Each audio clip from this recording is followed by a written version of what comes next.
I've talked about it ad nauseum. There might even be promos on the network running for this.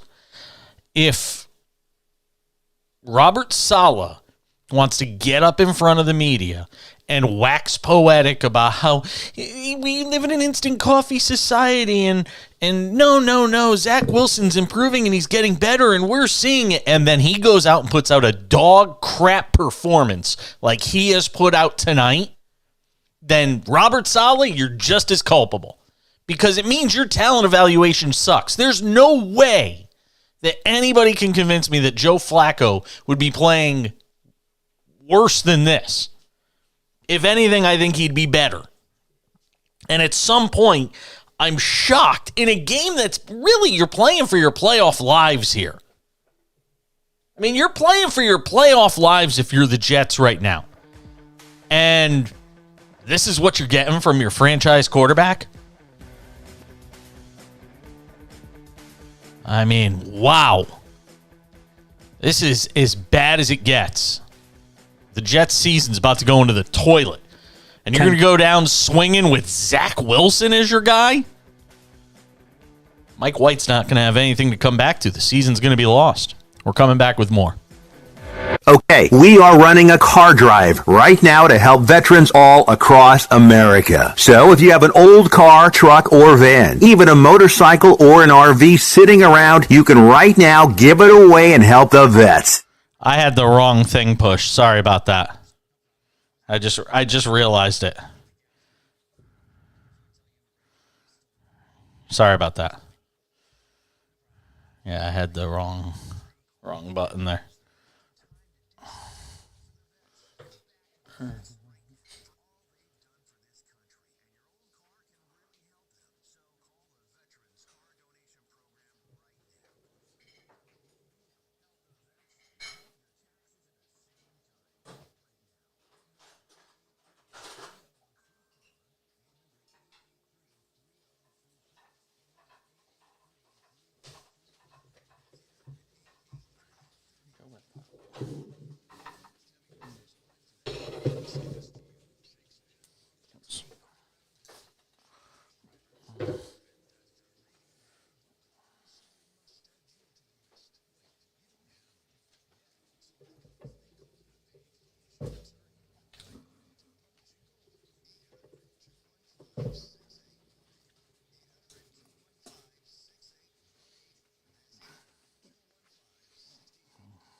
Rolling along on this Thursday edition of the show.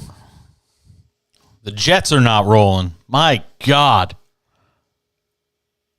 It's just, it can't get worse. The Jets offensively in this game have 3 points, basically on a giveaway turnover by Trevor Lawrence that they were unable to turn into anything substantial. Let me give you the numbers, because simply saying it doesn't do it justice. I mean, they're being outgained, I think, like 3-1 in this football game. And I don't want to hear about the weather, because the Jaguars are playing in the same crappy weather the Jets are. Zach Wilson is 9 of 18 for 92 yards. He threw a late garbage interception on a Hail Mary attempt at the end of the first half. He should have had another interception. I don't care about the Hail Mary interception at the end of the half. It's, no harm, no foul in that situation. The Jets have 3 yards rushing in this game from Michael Carter.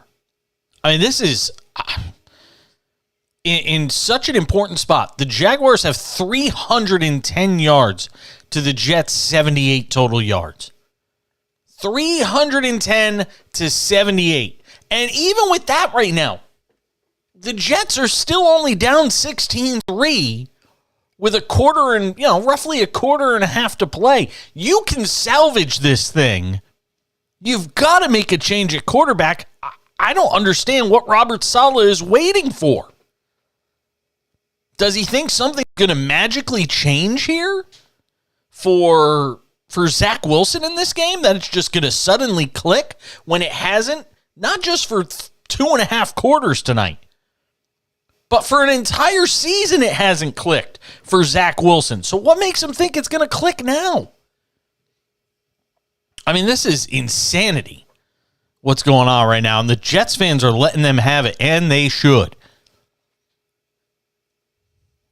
I mean, this game could easily be 20-3. The Jags made a decision at the end of the first half to opt for a chip shot field goal rather than going for it on fourth down deep in the Jets side of the field. But this is, wow. I'm shocked. I thought the Jets would come out and, for as little as I think of Zach Wilson, the Jaguars' defense is not that good.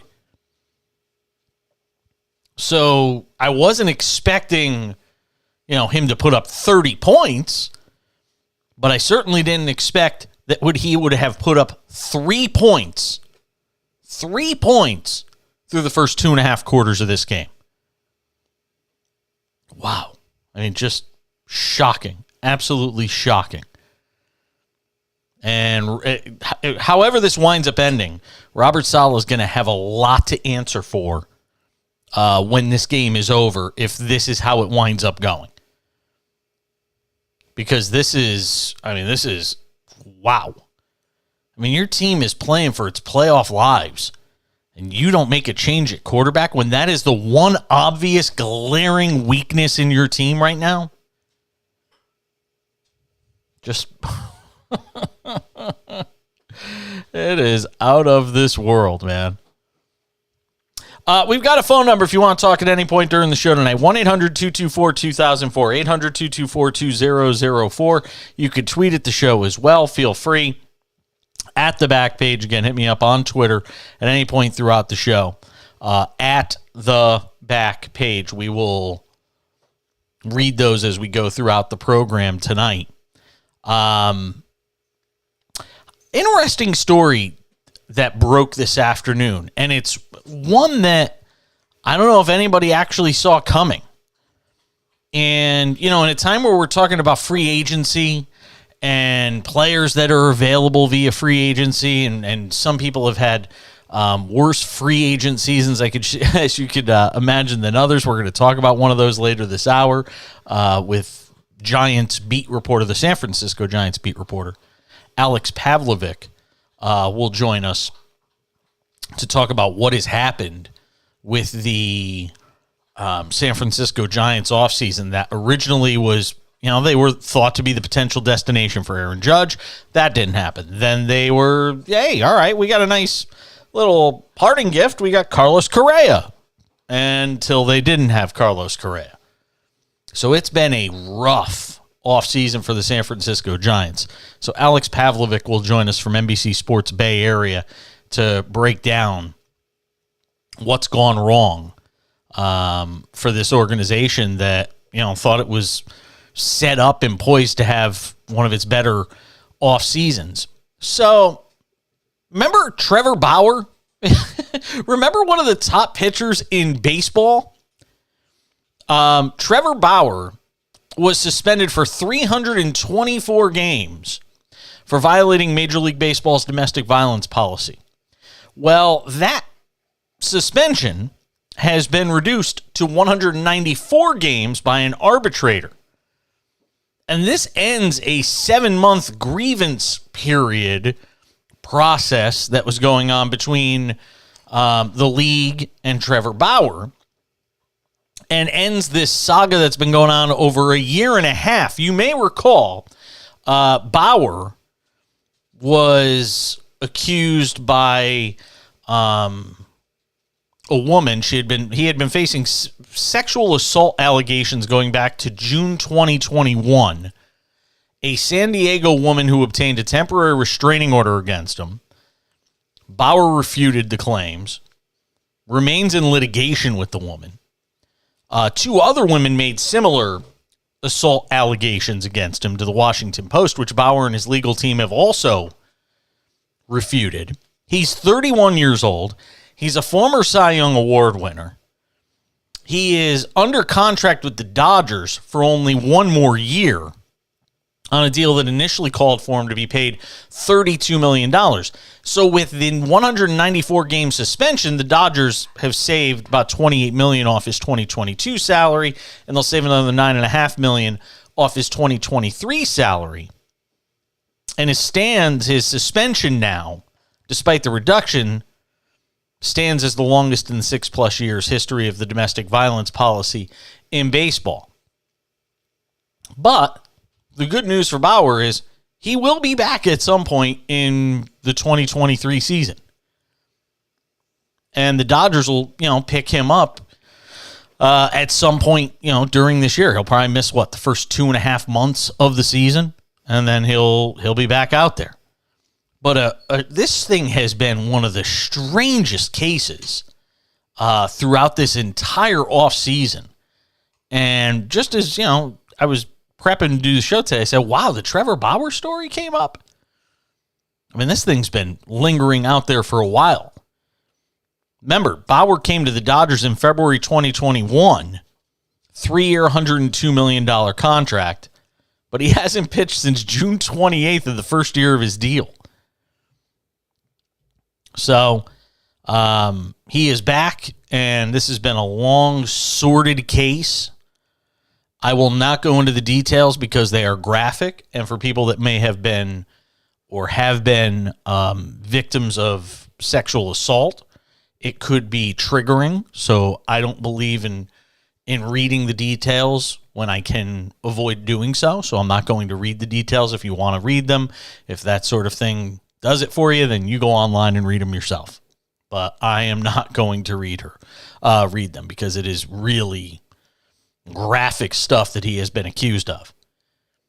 And with all of that out there, it'll be fascinating to see, with the suspension having been reduced, what do you do as an organization if you're the Dodgers? Do you allow this guy back into your team? I mean, because if you read the allegations of what occurred allegedly at his Pasadena, California home in April and May of 2021, it's disturbing stuff. And whether the suspension has been reduced or not, you still as an organization have to make a decision. Do we want to be in business with this guy? Do we want to be in the Trevor Bauer business, given what these allegations are? And it isn't, I mean, I hate to say that this is a reason, but it's not as if the Dodgers have a lack of pitching that you need to bring this guy back. And what kind of message are you sending to your fan base? What kind of message are you sending around your organization? What kind of tone are you setting as an organization if you allow Trevor Bauer to come back with these sort of allegations that are still kind of hanging over his head. And it's kind of strange because MLB said it conducted an extensive investigation into Bauer's off-field conduct, but did not disclose specifics of its findings, nor did it reveal how many women made assault allegations against him. Why wouldn't Major League Baseball make those findings public? Now, I've made this claim, and this is the last thing I'll say on this, then we'll move on because I want to get to some NFL stuff. I have long said, sports organizations don't only have an obligation to their fan bases. They have an obligation to their communities. And my mindset flipped on this with the Aaron Hernandez story. The New England Patriots knew what Aaron Hernandez was, that he was a ticking time bomb. And they chose not only to bring that into their organization, but they brought it into the community of Boston. They brought it into the community in Massachusetts. They brought it not just into their team, but they brought it into their organization. And a guy wound up dead that was on their football team. Somebody they molded, somebody they gave opportunities to, somebody they compensated richly for being very talented at what he does on the football field. But at the same time, you have an obligation as an organization. And these guys do their homework. They've got former cops that are working on their security teams. They know who their players are.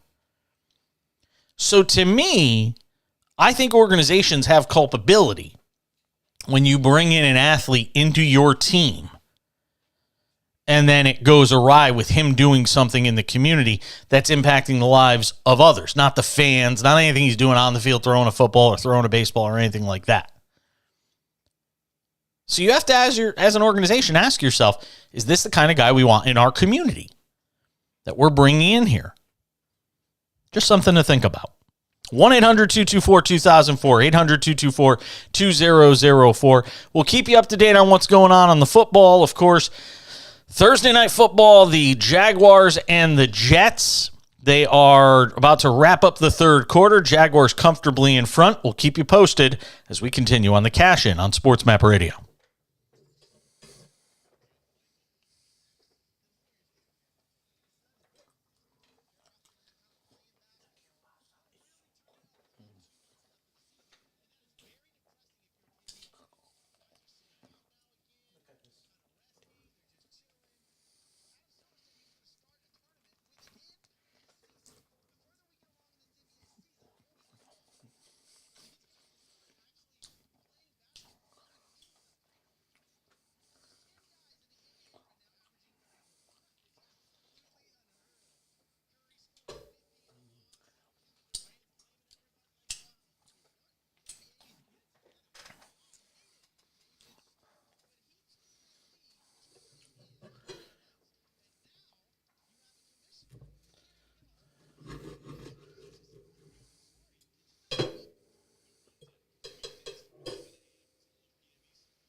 What?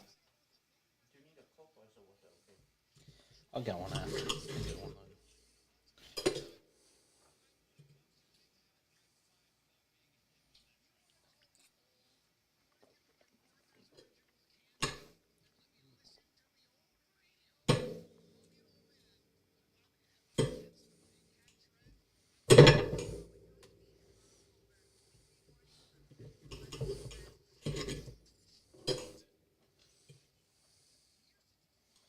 God, something like this would taste with eggs.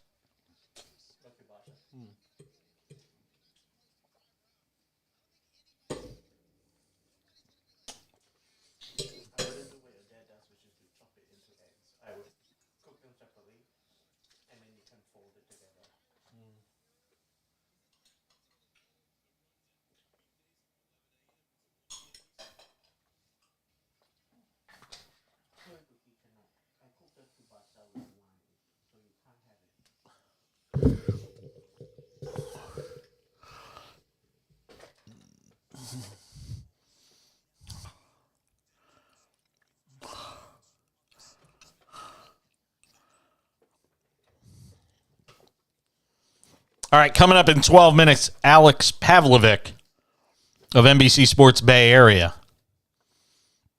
The Jets have made a change at quarterback. At the start of the fourth quarter, Chris Streveler, not Joe Flacco. They're carrying 3 quarterbacks tonight. It's Chris Streveler out of South Dakota, 27 years old. He's been in the league for 3 years. I don't know if anybody's ever heard of him. I don't know how anybody can imagine that he's actually playing in this game right now, but he is. Chris Streveler. Wow. This is what it's come down to for the Jets. This is what it's come down to for the Jets tonight.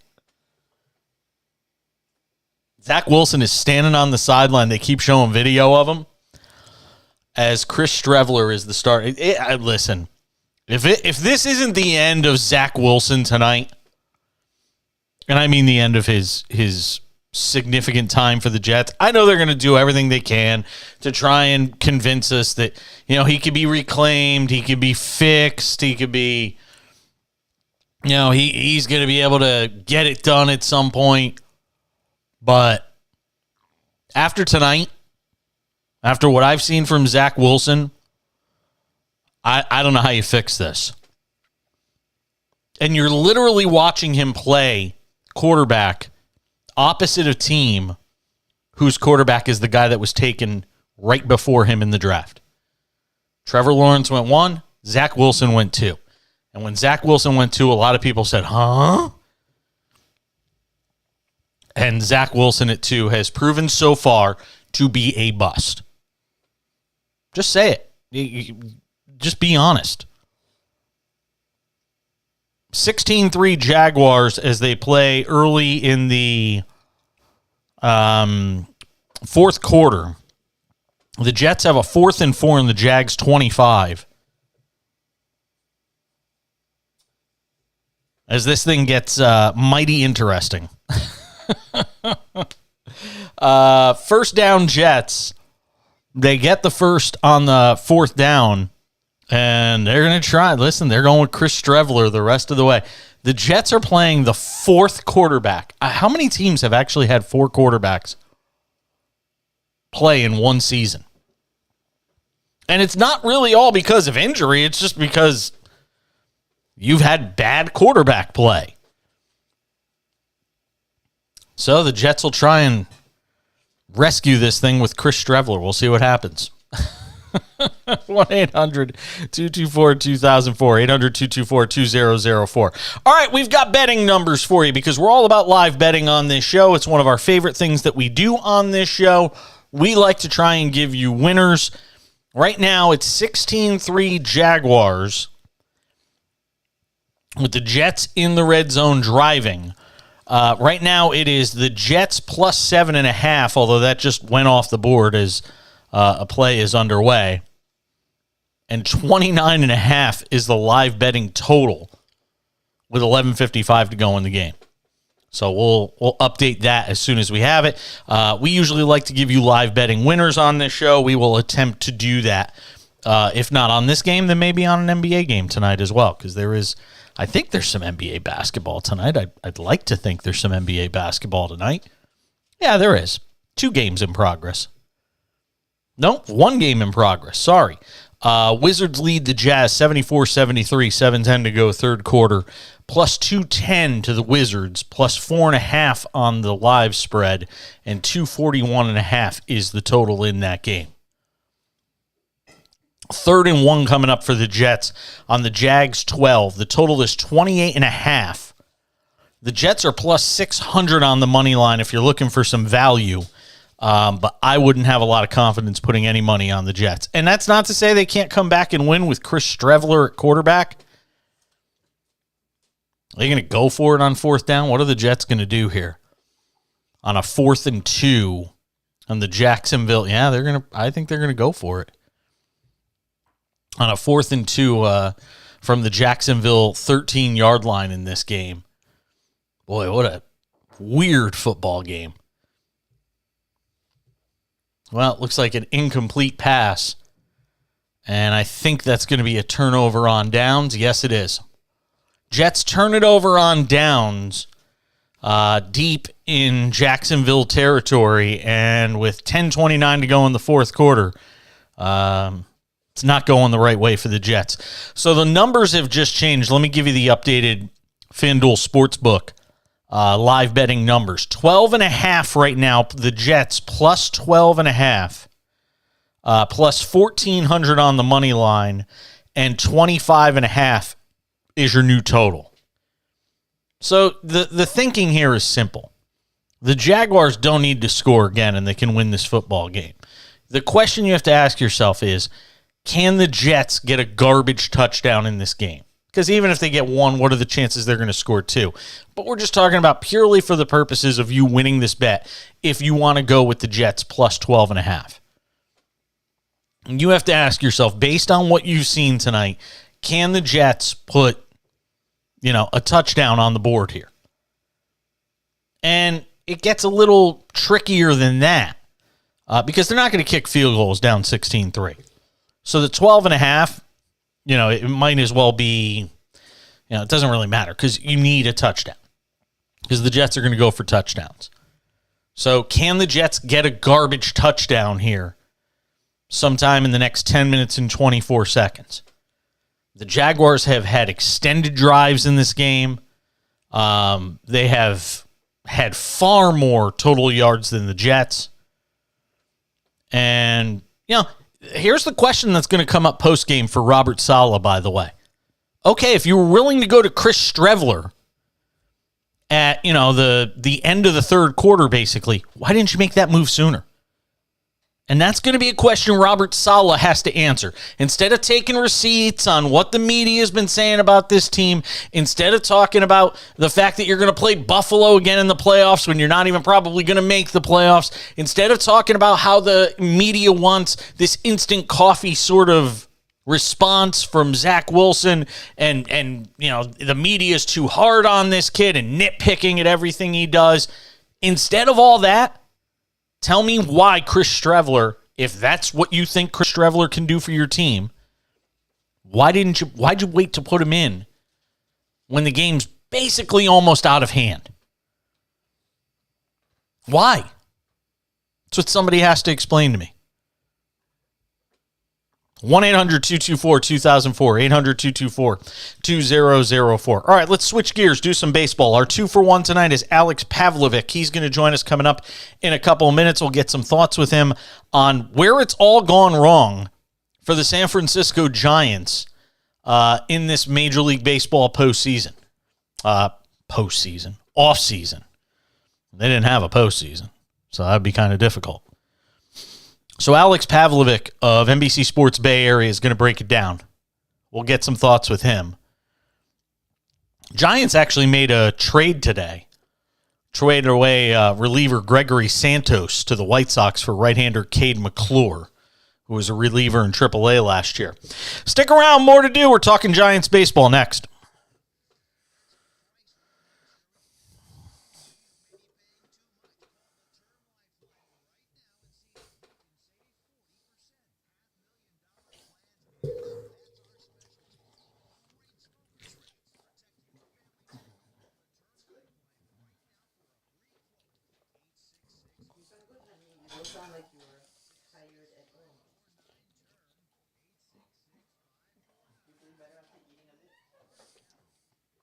What?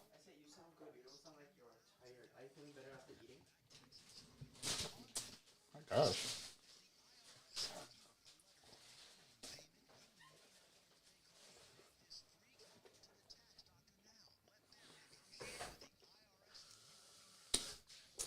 Reality is I've been flipping the switch for years. Can you bring me a paper towel? I don't care. Just something to wipe my hands.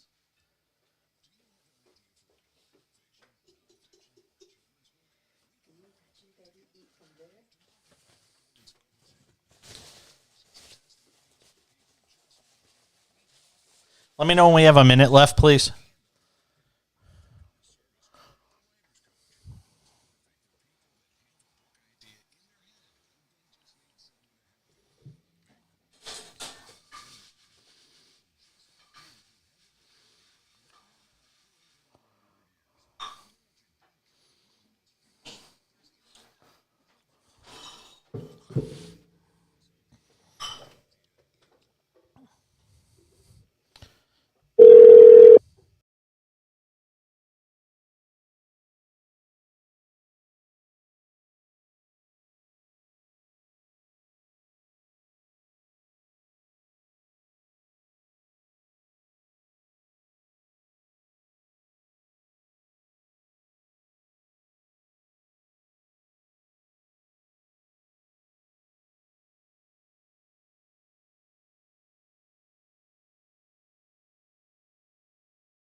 Thanks for hanging out with us on a Thursday edition of the show. Final show of the week, by the way. We are off on Friday. I'm not doing what a lot of hosts are doing, which is, take the whole week off. I'm just taking Fridays off. Last week, this week, next week. So we'll be here throughout next week, Monday through Thursday. All right, let's talk some San Francisco Giants baseball because it has been a weird offseason, to say the least, all around Major League Baseball, but in particular for the San Francisco Giants. And I've been wanting to get this guy on to kind of break it down a little bit because he reports on the team for NBC Sports Bay Area. He's Alex Pavlovic, who joins us on the Cash In Tonight SportsMap Radio, the SportsMap Radio app. All right, Alex, let's start, sort of with the most recent event, and that is what happened with Carlos Correa. I was literally sitting on my couch at, 12:30 at night, a couple hours after having finished the show. And if I ever get an alert on my phone, on my ESPN app at, 12:30 in the morning on the West Coast time, something seriously is wrong. So when I looked at it and it said Carlos Correa in a stunning turnabout face goes and signs with the Mets, I was shocked. I mean, I guess as a reporter, how shocked were you? I was pretty shocked as well because I assumed it was gonna. This happens occasionally, not too often, but occasionally there's something that happens with the physical, and almost always they figure it out, and they come to an agreement. And I think given the importance of this one and given the scale of this one, the assumption was that they would figure it out.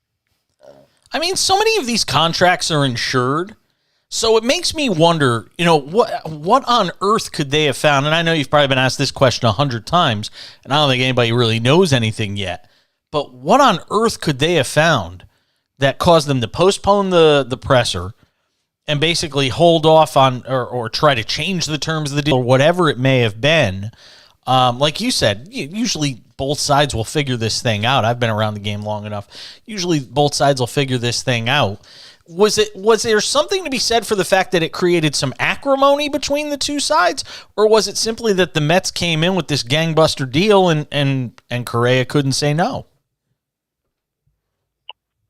Well, I think you're asking a lot of questions that we don't have answers to yet. So, in general, I would just say, they found something in the physical that they weren't excited about, that they didn't think allowed them to go forward with the deal, and that makes Correa a free agent.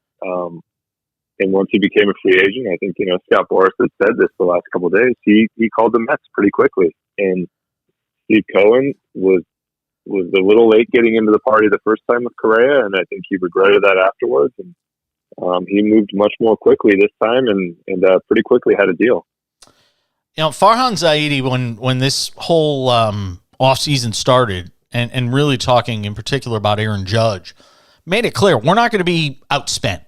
We're not going to lose guys because we're unwilling to spend the money. And then you see what happens with Aaron Judge, and we're talking about the Giants kind of as a whole. Alex Pavlovic is our guest, Giants reporter, NBC Sports Bay Area. And you see what happens in terms of the Aaron Judge deal. Now you have the Correa situation, which is obviously a different animal because of the situation involving the physical. And you turn around in this game of musical chairs that is the baseball offseason. And essentially the music is stopped. And all of these guys have found homes, and with the exception of, Mitch Haniger, very few of them have found homes in San Francisco to play for the Giants. How, as a fan base, being there in the Bay Area, how is a fan base reacting right now to the expectations set out there by Farhan versus what's actually been delivered? I think this is the angriest I've seen him. I've been covering this team for 11 years. Wow. But I don't think that's really a surprise. I mean, it's, this is unprecedented, really. And I just think we haven't seen a player with a contract of this scale have it fall apart at the last second like this. And this is on the heels of them not getting Aaron Judge. Now, I don't think they never thought they were going to get Aaron Judge necessarily, but they made a run for that.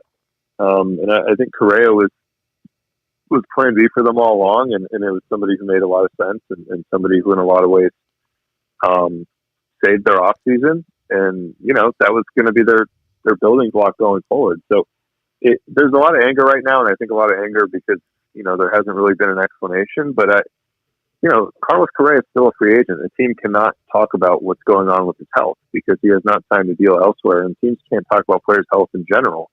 Unless they allow it, and he's not their player. So I think it's just an awkward situation where fans want an explanation for what happened. They want an explanation for how this fell apart. And, the Giants currently cannot give any sort of explanation until Correa signs with the Mets. And even after he does, they can't really offer much. So it's just going to be kind of an awkward, tough situation. Well, you're a veteran reporter. I mean, and again, this is a unique situation that we don't often see in baseball, in sports in general, where you've got a deal agreed to and then, they're going to do the physical and then, something turns around like this did. Do you think once he is officially signed with the Mets, we'll get more information as to what they didn't like?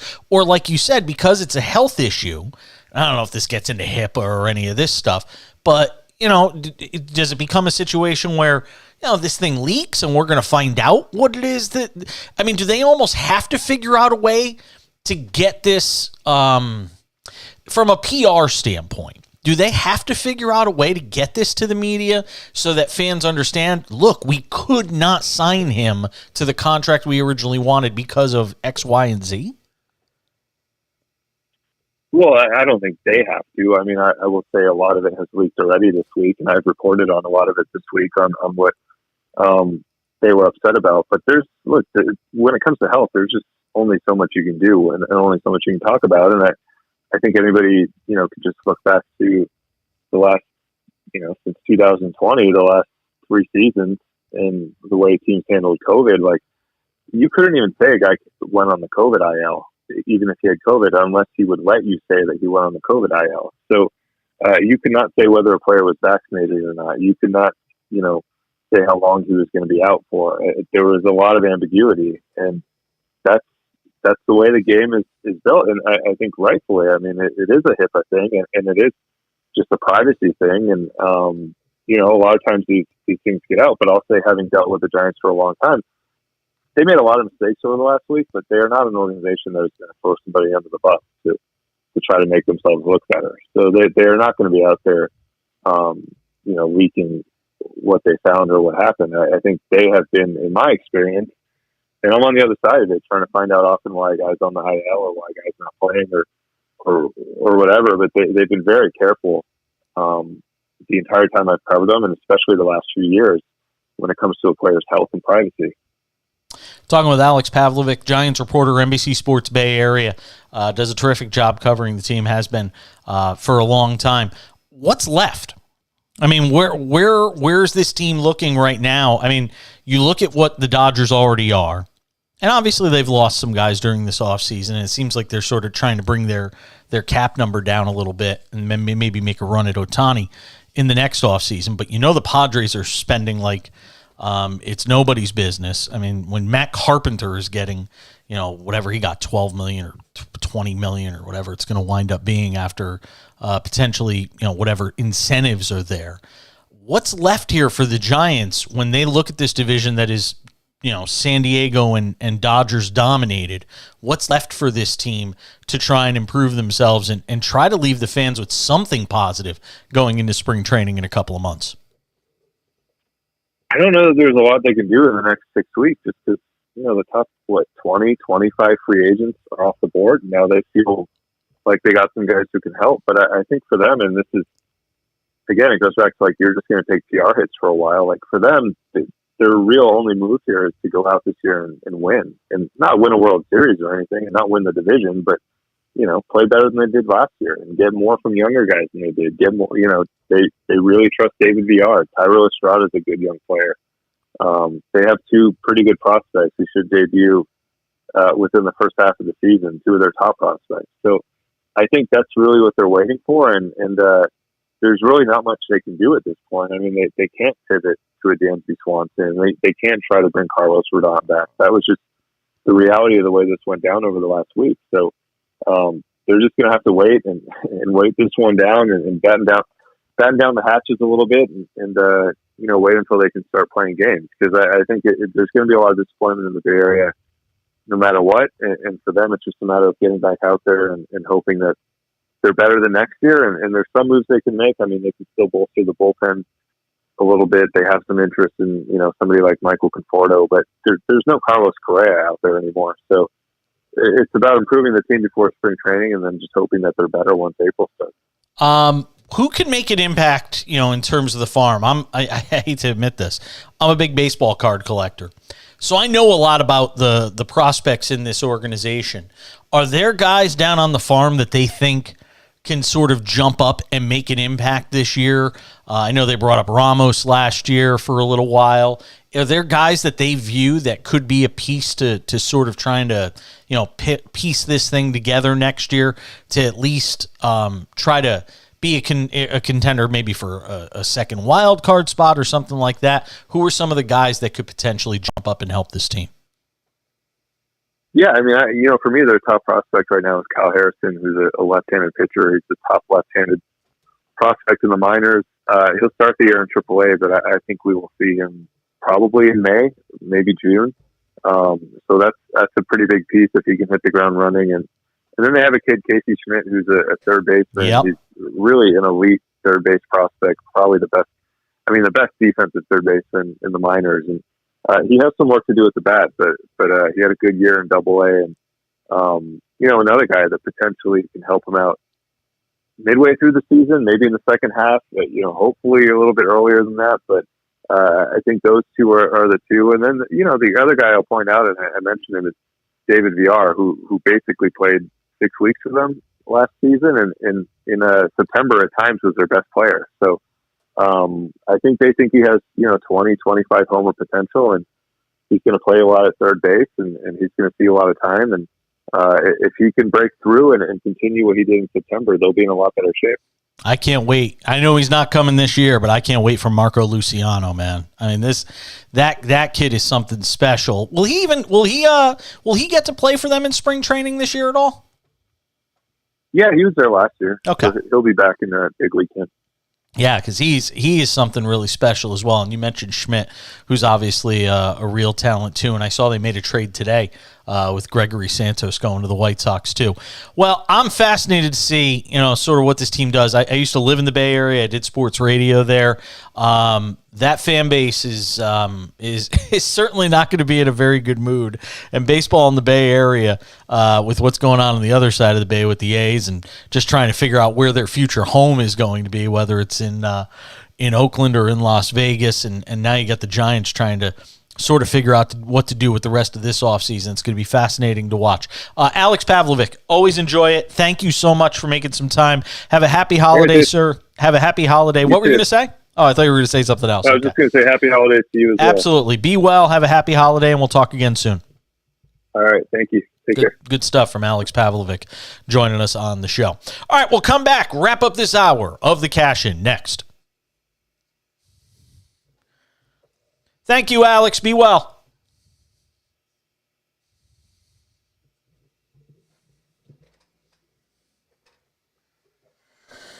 Dude,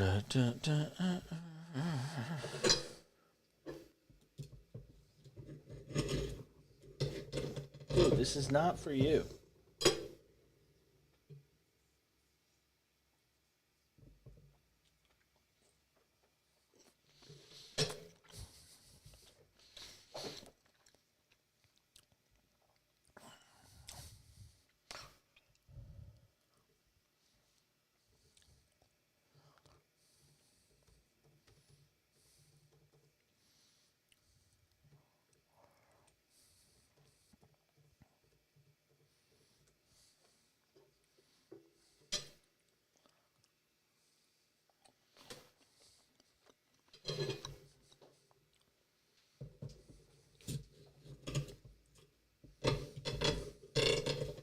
This dog is like beside himself right now. Beside himself. You can't eat the kielbasa or the bacon. What? You can't eat the kielbasa or the bacon. It was cooked with wine. Hear that? Can't eat it. Do you like the tomato salad? I ate some of it. Didn't get back to it. I like this mustard. I like this mustard too. This whole grain mustard. No. Do you want to go walk downtown after your show? I'm up for that. Yeah.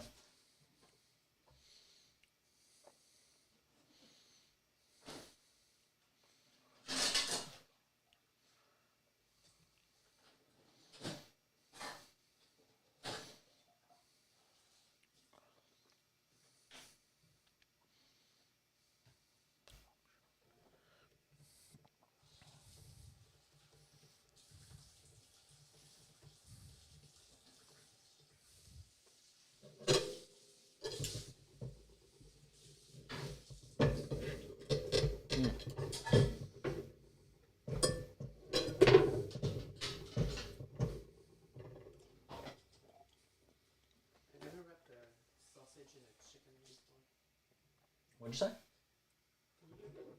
What? I said I never wrapped the sausage in a bacon before to cook it. It's a very good technique, especially when you cook it in the liquid, the sausage takes on that baconiness as well.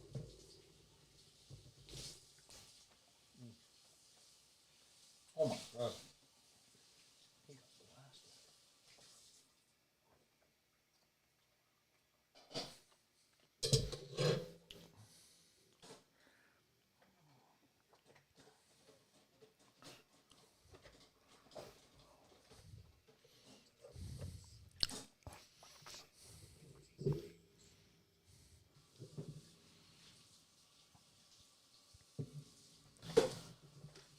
Getting set to put the wraps on hour number 1 of the show.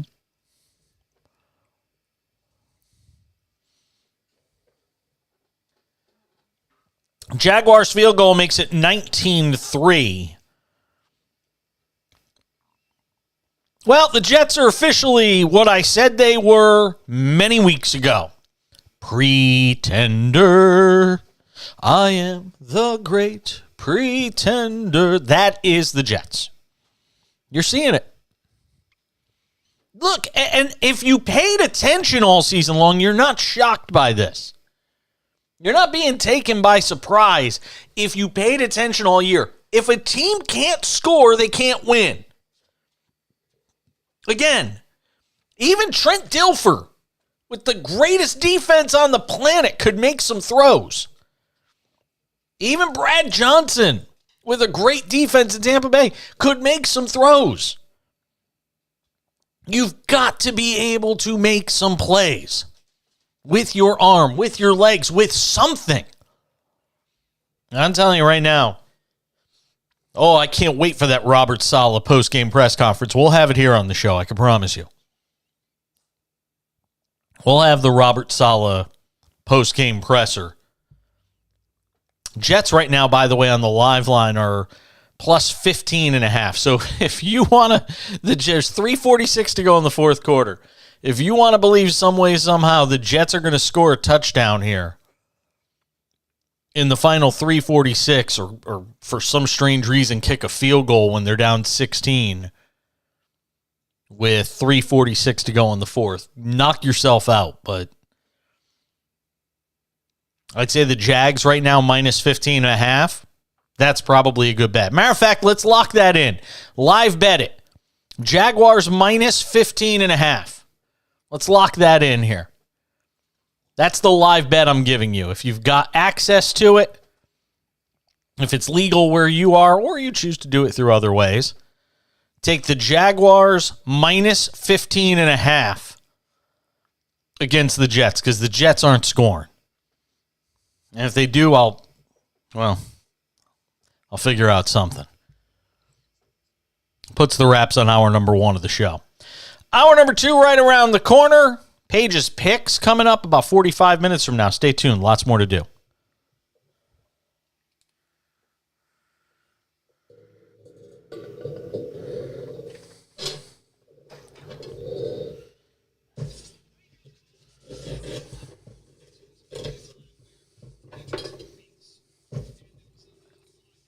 Not for you.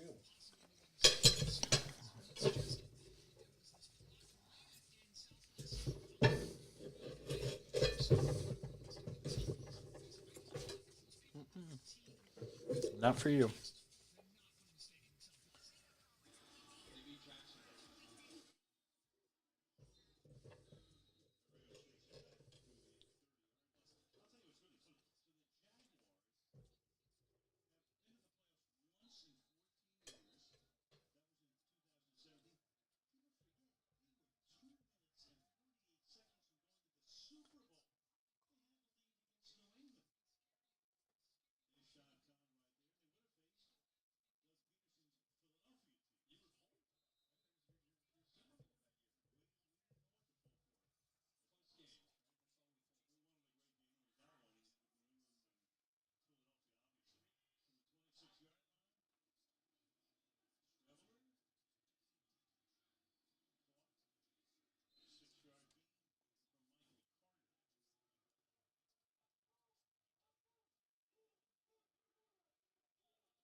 Second hour of the show starts right now. SportsMap Radio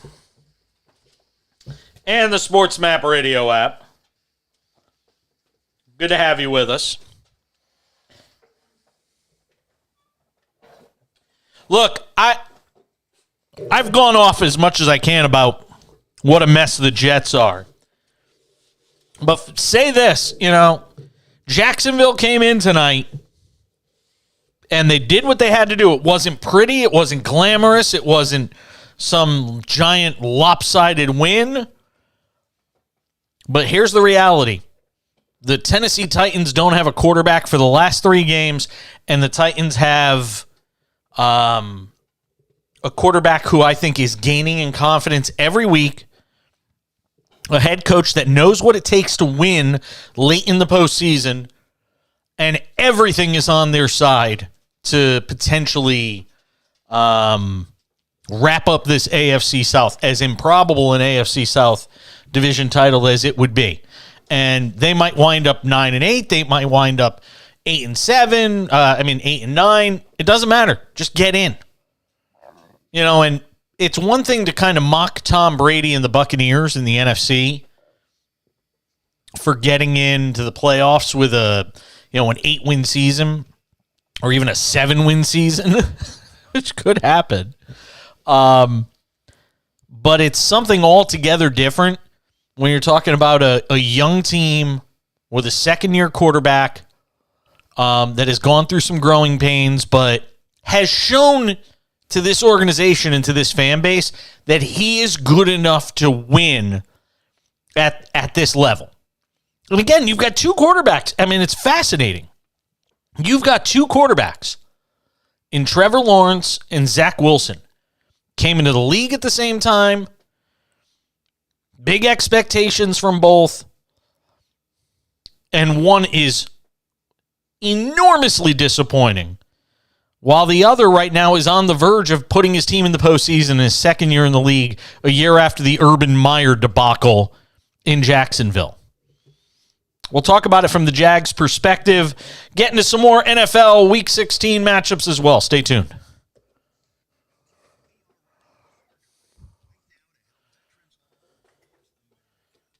Going to wrap this one up. The Jaguars have now won 3 in a row.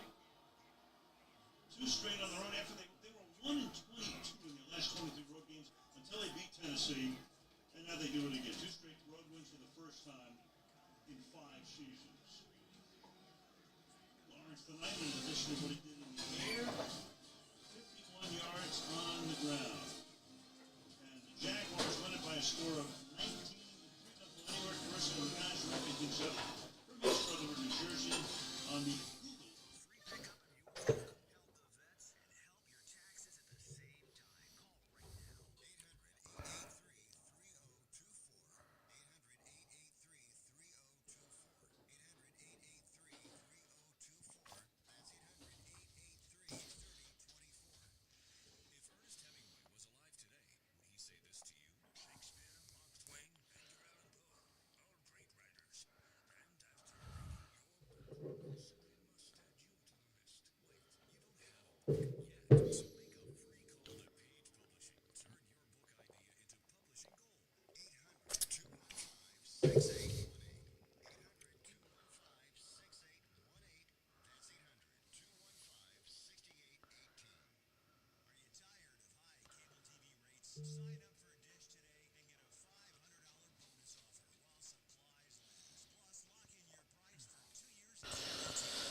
12 minutes past the top of the hour.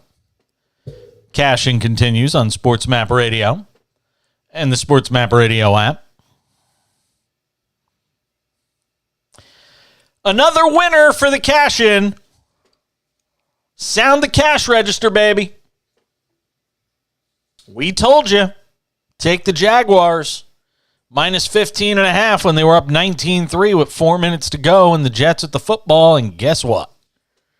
Final score? Yes! There we go. Sound the register, Austin Rodriguez. That's what I like to hear. Another winner. If you listen, I was just having a call today. I had a call with one of our head salespeople who sells advertising for the cash-in. And I said, one of the things we should sell advertising around is the fact that we do a lot of live betting stuff. And I said, not to toot my own horn or be boastful, but we pick a lot of live winners on this show. I mean, and I'm not exaggerating when I say this. I'll say we're probably running 70 to 75% right now on our live betting. What do you think, Austin? I think it's about right? About 70 to 75%. We had out of the entire season, I think we had about a 2-week stretch where we struggled. But in general, Austin Rodriguez is our producer engineer running the show in Houston tonight. I think you'd agree. We probably run around 70, 75%, right? Yeah, it's really good. I wish we were keeping statistics on it. I mean, I could theoretically go back and listen to every show we've done. Yeah, that'd be a lot of listening to do. I'd have to pay somebody to go and do that. I'd have to pay myself to go and do that. Are you kidding me? Oy vey. But I'm proud of what we're doing on the live betting side on this show. Trying to give you at least one live betting winner every night. We gave you a couple the other night on, I think it was Monday Night Football, if I'm not mistaken. And so we're rolling in it right now from a live betting perspective. Tell me, we gotta get somebody to sponsor the live bets of the night. See, but then when you start doing stuff like that, the pressure's on you.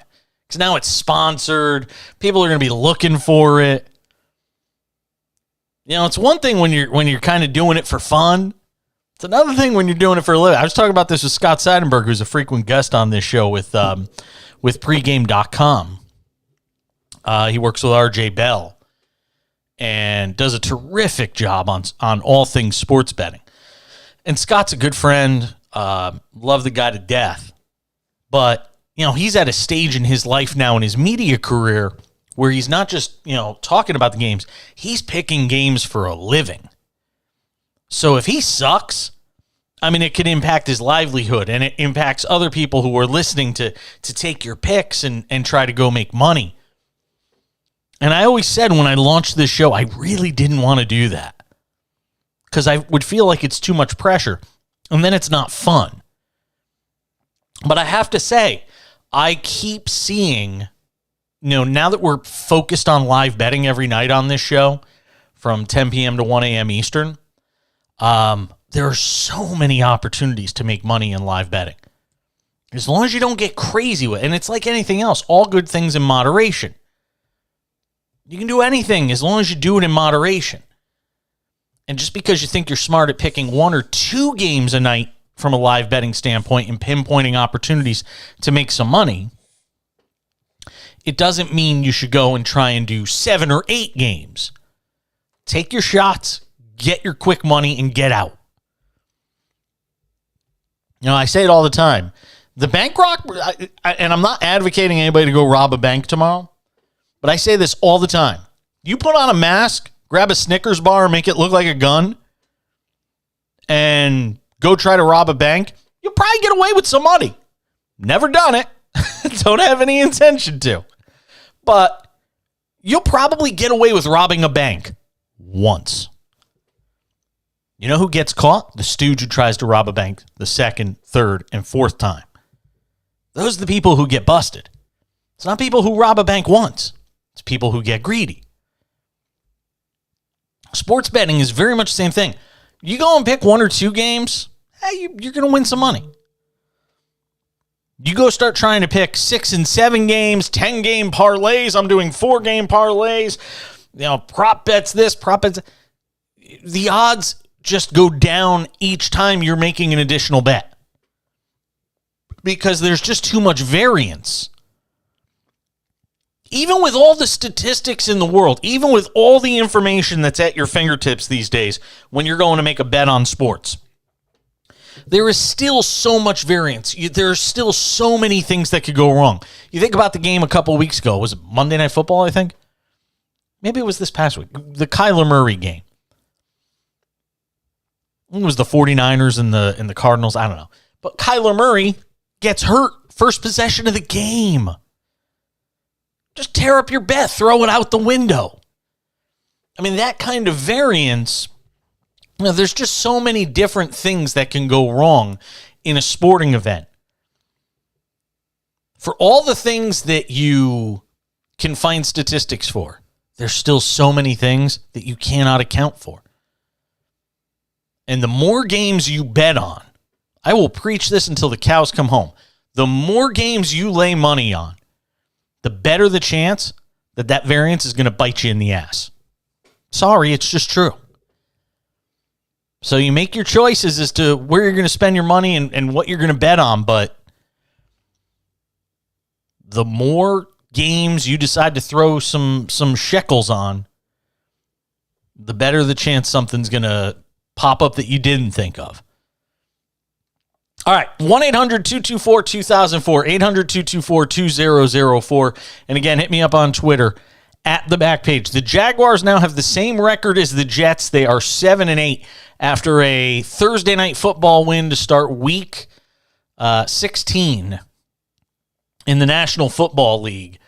With the victory, the Jaguars are essentially a half game behind the Titans, who are 7-7. We talked about it last night on the show. The Jaguars' schedule, the final 2 games, gives them the Texans and the Titans. So they control their own destiny at this point. They've already beaten the Titans once. So if Jacksonville wins out, they're going to be a 9-win team and they'll be in the playoffs. They'll be 9-8 and they will have made the playoffs. You'd have to like their chances next week on the road against Houston, a Texans team that's pretty much locked up the number 1 overall pick, I think. Pretty close. And then the Titans in the final week. Boy, I tell you, I'll say this. I know they were struggling before Ryan Tannehill got hurt, but you got to feel for Tennessee because there is nowhere for them to go at the quarterback position here over the final couple of weeks of the season. You got Malik Willis, who you know they don't have a lot of confidence in.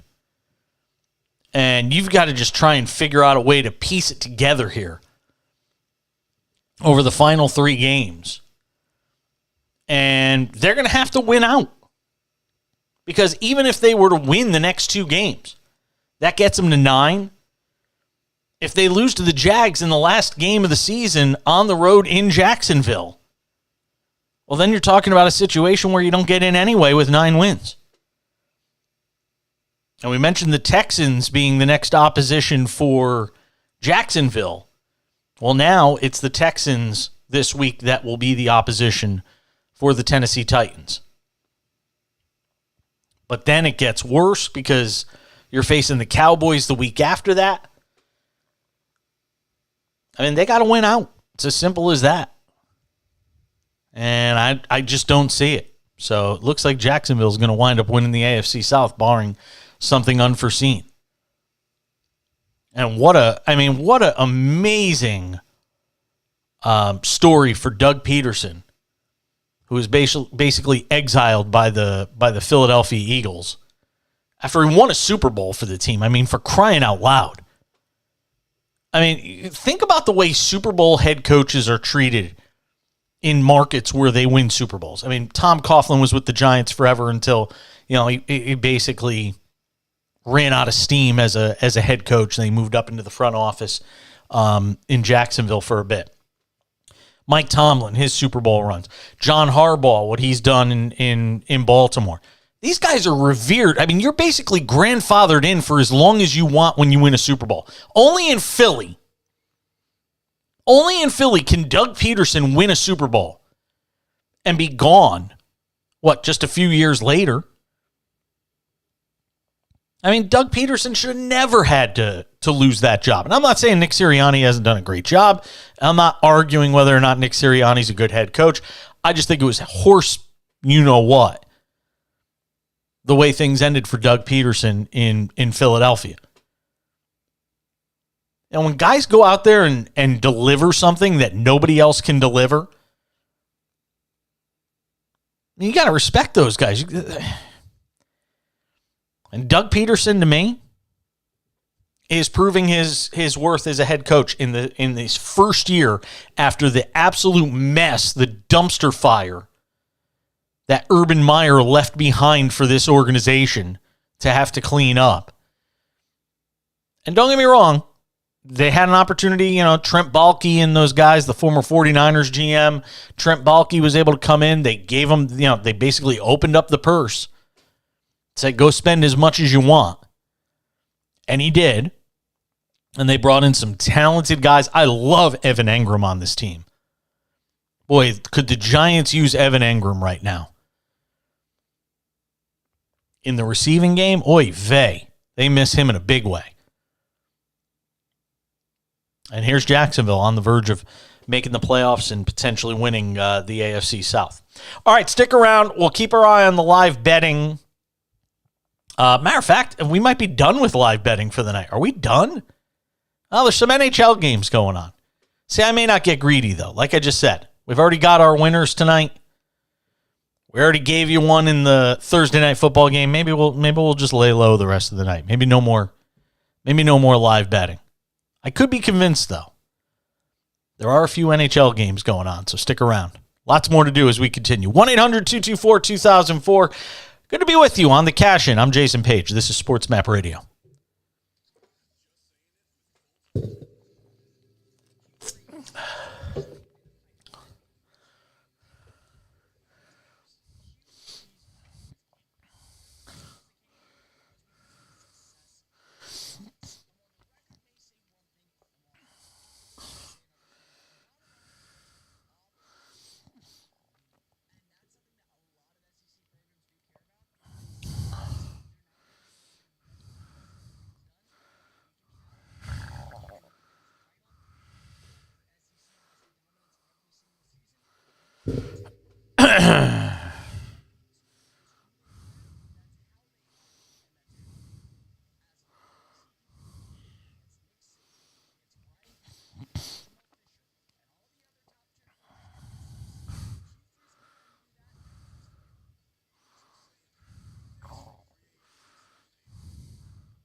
I guess we just figured out how true that was, huh?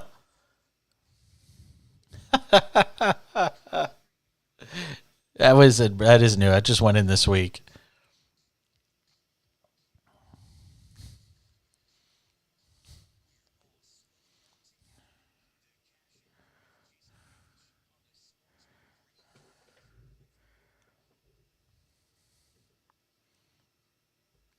Good to have you with us. SportsMap Radio and the SportsMap Radio app. Boy, I can't wait. Get me a bowl of popcorn. I want to hear what this Jets postgame sounds like with Robert Saleh, the head coach of the Jets, trying to explain away this one. How do you, I don't know. I don't know how you, remember back about a month ago, this is what Robert Saleh was saying about his quarterback, Zach Wilson. The biggest thing with Zach, and the same things that we've talked about, is the young man needs a reset. His decision-making's been fine. His practice habits, all that stuff have been fine. But there's some basic fundamental things that have gotten really out of whack for him.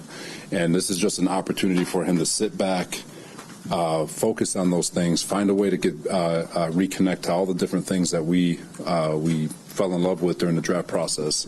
And it's something that I feel like he's going to be able to do. Yeesh.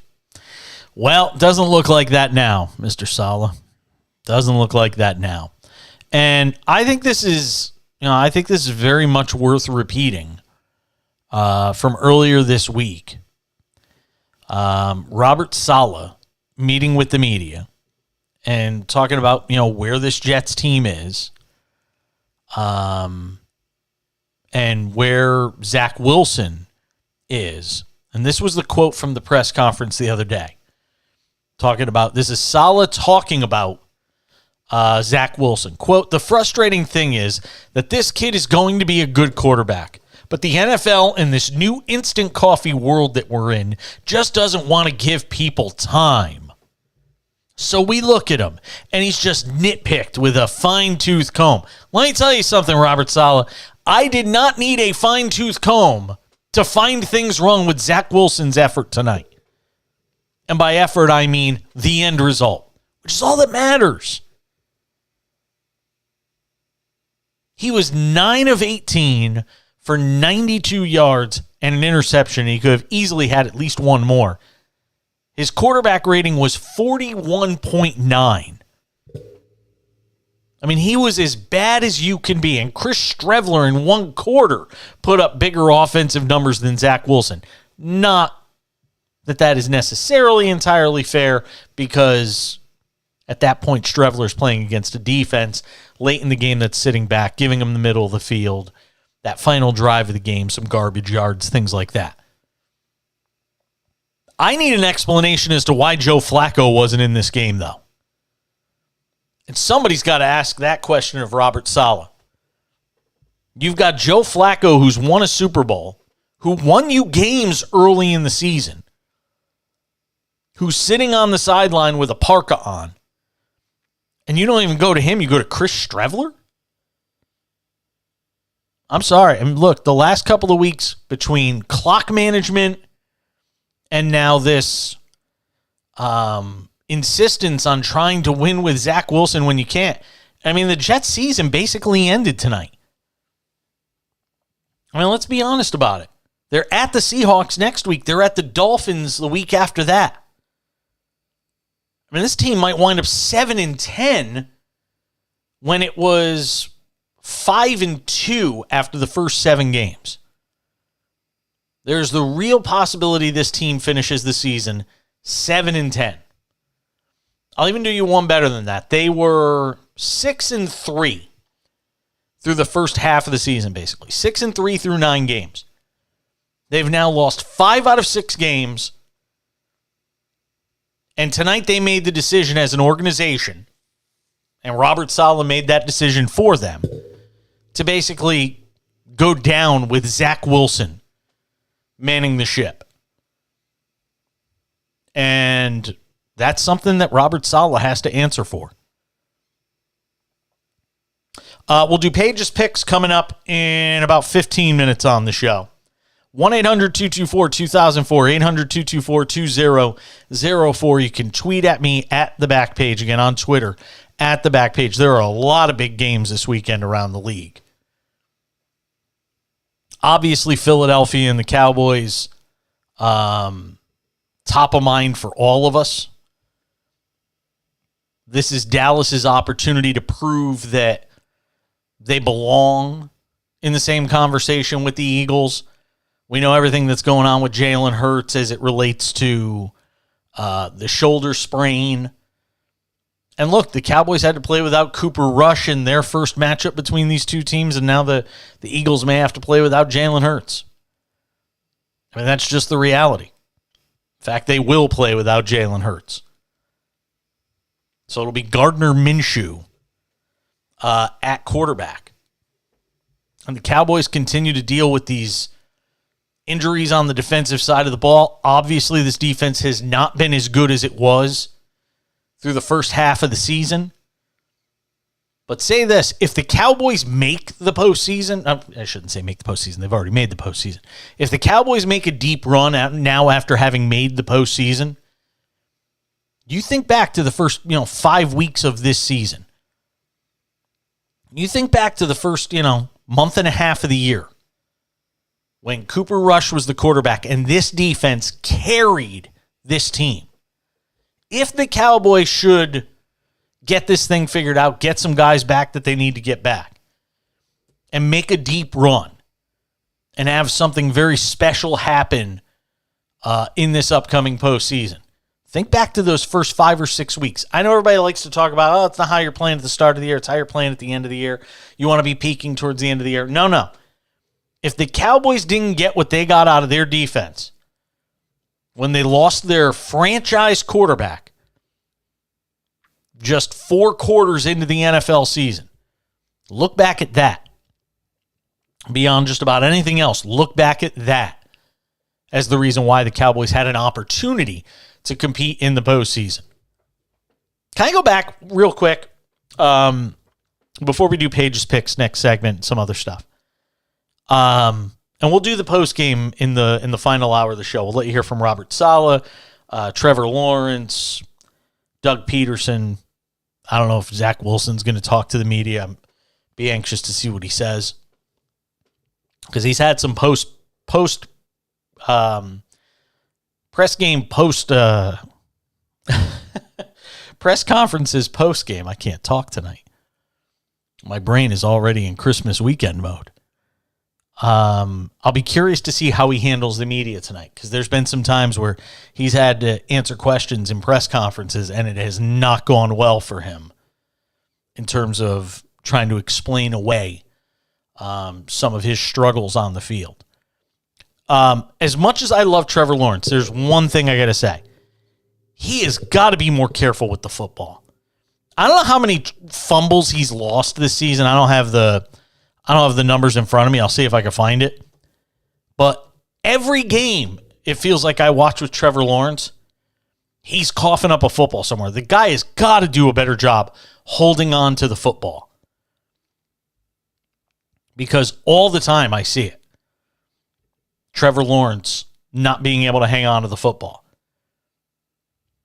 I'll see if I can find some of the rushing numbers. He's had a lot of turnovers this year, and a lot of them are fumbles. Beyond the whole thing with interceptions, he's only thrown 7 interceptions. But he fumbles the football a lot. All right, stick around. We're coming back. More to do on the cash-in, including Paige's picks for Week 16 in the NFL. I know you're going to stick around for that and much more as we continue. SportsMap Radio.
Am I talking to you?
Thanks for being with us. SportsMap Radio.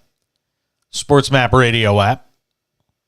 Monitoring the post game for the Jets and the Jaguars. We'll have that coming up in the next hour.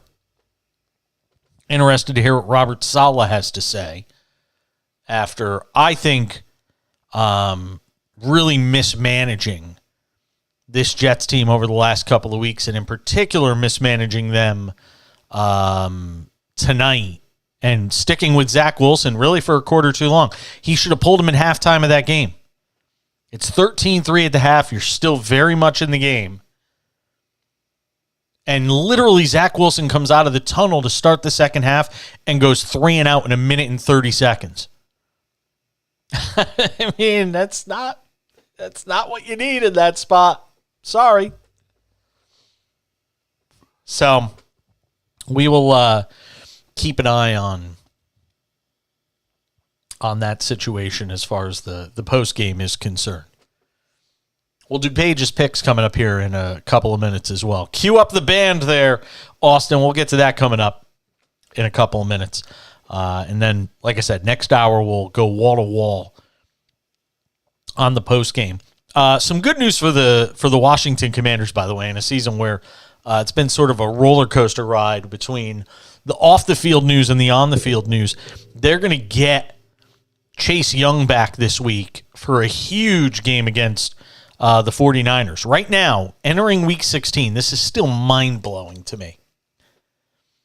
That Week 16 of the NFL season is about to start, and you've got all 4 teams from the NFC East that would make the playoffs if they started today. And listen, if everybody handles their business, that being the Giants and the Redskins, I said Redskins, just awful. If everybody handles their business, that being the Giants and the Commanders, right now it's there. It's all set up for all 4 teams to make the postseason. Can you imagine? Nobody else gets a wild card spot. Only the NFC East. And Chase Young has just been riddled with injuries, essentially since coming into the league. He's going to play for the first time this season, 13 months after he originally injured his right knee. He's not going to play a lot, but anything they get out of him is certainly going to inspire that team. And you know what? Look, he completely mismanaged the Carson Wentz situation, and we got on him, and rightly so. But say this, Ron Rivera has got the Washington Commanders going into Week 16 as a playoff team. And I don't think anybody had that on their bingo card, for the NFL bingo card when the season began. So hopefully this is the start of things for Chase Young, whose career again, and he is a game-changing defensive player. NFL's Defensive Rookie of the Year in 2020, 7.5 sacks, 4 forced fumbles, 3 fumble recoveries. Even had one that he returned for a touchdown. But last year he was hurt, so he didn't get much done, and now getting back out on the field at a time where anything he gives the Washington Commanders is something that is going to mean a lot for that organization as it tries to hang on to a playoff spot after a tough loss last week against the Giants. All right, it's my favorite thing we do on the show each week. Unsponsored as of yet. We have to get a sponsor for this as well. Every Friday on the show, we do a little something called Pages Picks. Wait, don't strike up the band yet. I know I said the magic words, but don't strike up the band yet. This week we're doing it on Thursday because we're off tomorrow. We'll do the same next week because we're off next Friday. With the holiday weekend, we're taking one day off each week as opposed to a lot of people who are taking the whole week off. I am still going to be here for you. So without any further ado, strike up the band for Pages Picks.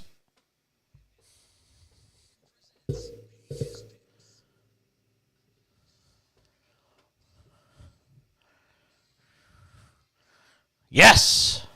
Yes. Pumped. Let's go. All right, we're 28-29 on the season. We did not do Pages Picks last week. Took the week off. It was my bye week. But we were 1-4 the week prior, which dropped us to 28-29 on the year. Time to get back above 500. Hopefully these 4 games will do it. Again, I give you this disclaimer. I am not a professional handicapper. I do not do this for a living. If you choose to take my picks and you lose the mortgage, that is on you. Use me as validation, though. If these are games you already like and I am giving you that added validation, then go for it. But if you're picking the other way from where I'm picking on these games, stick to your guns, man. It's your mortgage. It's your car payment. Your marriage. Game number 1. The Patriots also fighting for their playoff lives, probably smiling ear to ear after this most recent loss for the New York Jets. The Patriots are at home to take on the Cincinnati Bengals, who are playing some of the best football in the league right now. They've won 6 in a row. And look, the cream's rising to the top in the AFC. We all know how good Kansas City is. Cincinnati's won 6 in a row. Buffalo's won 5 in a row. You're finding out who the good teams are in a year where it's been sort of scattershot and tough to figure out from one week to the next. We've tried to focus on who the best teams are, and now you know how good the Bengals are. Cincinnati, 10-4 on the year. Goes into Foxborough to take on the Patriots. The weather is going to be abysmal. But again, like many teams, the Bengals have an offense that travels well on the road because they've got a rushing game. They can run the football. They don't have to throw it 60 times with Joe Burrow to win. So I have a lot of faith in Cincinnati in this spot on the road this week. -3 against the Patriots, who have been as bad as it gets offensively throughout this entire season. And I don't think the weather's going to help that any. Cincinnati, -3. Lock it up, game number 1. In fact, I think it's one of the easier picks this week. Bengals on the road, -3. Game number 2, Seahawks, +10 in Kansas City. Look, as good as Kansas City has been this year, and God knows they have been good, Kansas City plays a lot of close games, believe it or not. Matter of fact, we did the numbers on it the other day. Kansas City has played 9 games that have been decided by 8 points or less. They're giving 10 in this one. By the way, their record in those games is 6-3. But Kansas City, as a home favorite, won 3-1 this year. You heard me right. They're at home as a favorite this week, and they're 1-3-1 on the year. Give me Seattle. Getting 10 on the road. Game number 2. Game number 3 takes us to Big D. You hear me down there, Dallas. 97.1, The Freak. One of our great affiliates of the Cash In. Cowboys -4 at home against the Eagles. I'm riding with Dallas. Oh, I'm riding with Dallas. They're 4-2 this year as a home favorite. Gardner Minshew gets the start for the Eagles. Do I think the Eagles are going to mail it in because they've now wrapped up the NFC East? Do I think they're going to mail it in because they've essentially wrapped up the top seed in the NFC? No. But I expect the Cowboys to come out in a big way in this game.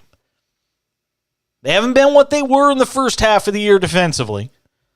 Dak Prescott and this team coming off a tough loss. But if you watch the Cowboys this year, coming off of a loss, they've been pretty good. Cowboys this year, 3-0 against the spread after a loss. Dallas -4 at home against the Eagles feels good to me. Should feel good to you. Should feel good if you're listening to us in Dallas, too. How about them Cowboys? Game number 4.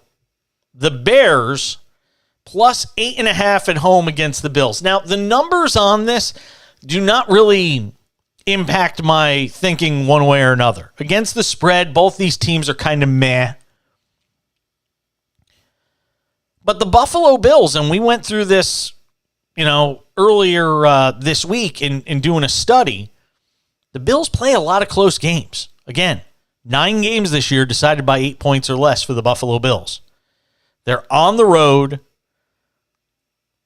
what should still be pretty blustery, difficult conditions being left behind after this, bomb cyclone they call it? By the way, I think the only place in the country not feeling the effects of the bomb cyclone is where our buddy Austin Rodriguez is producing and engineering the show. Houston's like the only spot it hasn't hit. Go a few hours north to Dallas. Oh, they're feeling it. Oh, is it cold there? 24 in Houston? Do you guys even have heaters? Oh, they say it got down to 24 in Houston. How about that? Well, I guess it's affecting everybody then. I could guarantee you it's not 26 in Palm Springs right now. The Bears +8.5 on the road. I should say Bears +8.5 at home against the Bills. I think they keep it fairly close. I think that you could get a backdoor cover here. The Bears have been notorious for that this year. I think it's Chicago +8.5. That's my one, pick that I would not tell you to go and bet the house on, because that's a gut pick for me. I like the Bears +8.5 at home against the Bills. All right, let's run them down. The 4 picks for Paige's picks. Bengals -3 in New England against the Patriots. The Seahawks +10 at Kansas City. The Cowboys -4 at home against the Eagles. And the Bears +8.5 at home against the Bills. Paige's picks for Week 16 in the NFL here on the Cash In. If you like making picks, here's what you got to do right now. Go to playfortickets.com.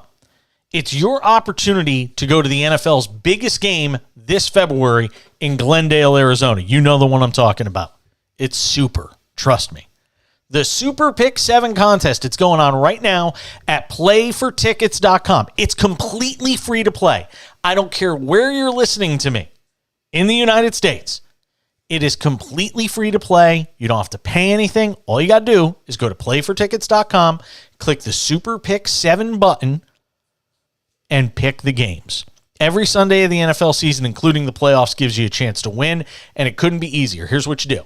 Pick the correct side and totals on Sunday for 7 games. That's it.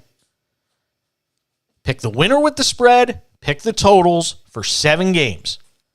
Use that football expertise that you're always talking to your friends about, and you can win 2 tickets to the NFL's biggest game and put $50,000 cash in your pocket. Airfare, hotel, it's included. It doesn't get any better than this. The Super Pick 7 contest going on right now at playfortickets.com. 21 and over to play. Terms and conditions apply. We'll come back and wrap up this hour of the Cash In next.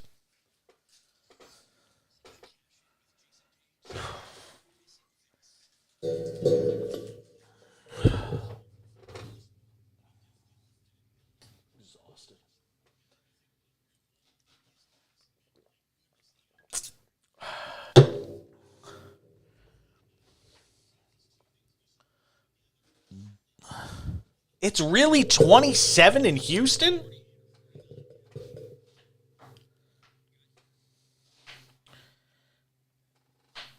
Yeah.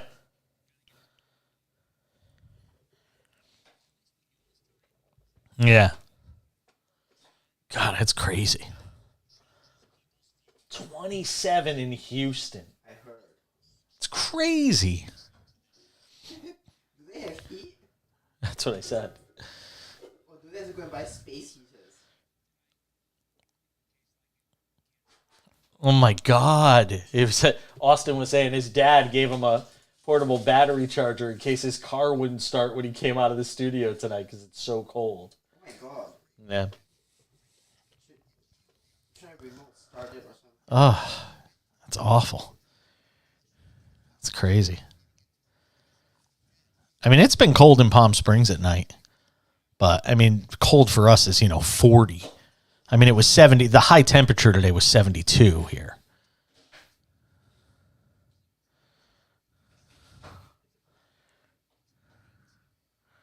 Wow, that's crazy. The temperature dropped basically 50 degrees there. That's what the news said today. Yeah. That Yeah, that's what they were talking about on the news. That's nuts. Wow.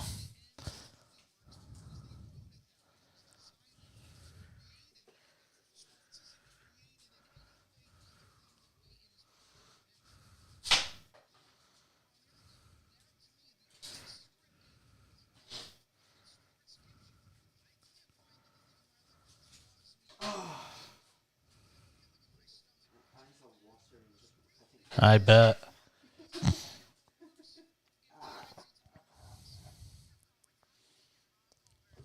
Oh, really? I didn't know that. Wow. That Vladimir Guerrero card I hit, Yeah. it's a case hit. What's a case hit? It means you don't get one. It means once per case. I had one blaster box. Oh. Usually you find one of those Instavision cards once per case. And I got one in that blaster box. So does it mean we can sell it for a lot of money? It means it's really an expensive card, probably. Yeah. It's probably at least 3 digits. Ooh. Cool. Let's make us some money. Yeah, that's crazy. How did you find out? Kind of excited. I just found out that for Christmas, my significant other got me some baseball cards. Just a couple of blaster boxes, things like that. I told him I didn't want him to even spend money on me for Christmas. I mean, we've been together forever. I spend money on me for Christmas. But he bought me a couple of blaster boxes. And in one of them, I got what is known as a case hit, which means it's a card that is only in one. There's usually only one per case of cards. I bought a tiny box, but there's a ton of boxes in a case. And I happened to get the one that had a case hit in it. It was a Vladimir Guerrero numbered card to 25. So pretty cool. Not going to lie. That's just kind of made my night. 1-800-224-2004, 800-224-2004. I haven't bought a lot of baseball cards this year. At least not compared to previous years. So, kind of wild to get something cool when you do happen to buy a box of cards. All right, coming up in the next hour of the show, we will get post-game reaction from the Jets and the Jaguars. A win that gets the Jaguars closer to an AFC South title. A loss that puts the Jets on the brink of missing the postseason altogether. And frankly, with the last 2 games that they have left this season, they might just finish. I mean, they're 7-8 now. I think there's a damn good chance they finish 7-10 when all is said and done. When you look at the final 2 games of their season, I don't have any reason to believe this team's going to be able to respond here. And this is the problem when you talk the way that Robert Saleh does. And then your team comes up short. You've got to answer the questions in the press conference. And guys in the locker room start saying, well, Jesus, man, what is this guy talking about? We're going to play Buffalo in the postseason. Zach Wilson, we're being too hard on him. I mean, what is he talking about? We're back with the final hour of the cash-in next.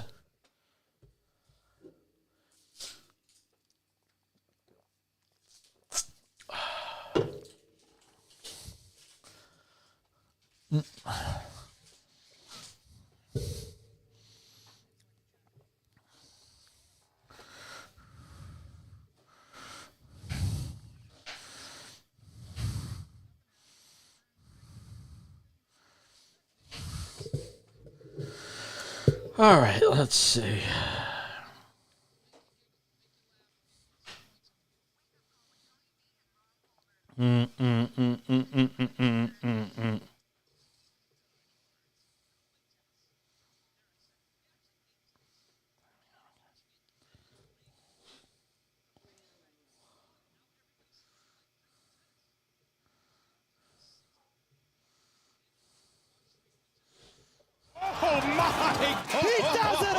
Spark, and we just wanted to keep it going. So, but it was meant to be a change up initially.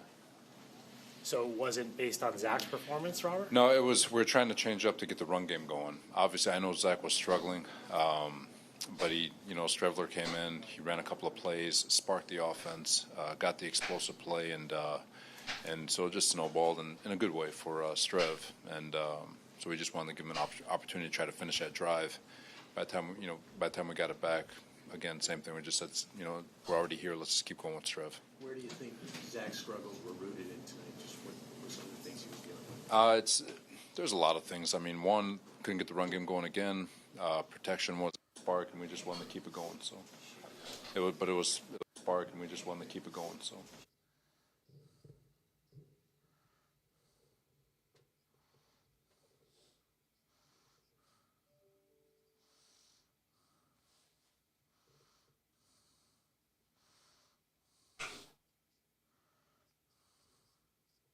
A week from Sunday, what do you do? I'm not prepared for any of that.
So cute. Oh my God.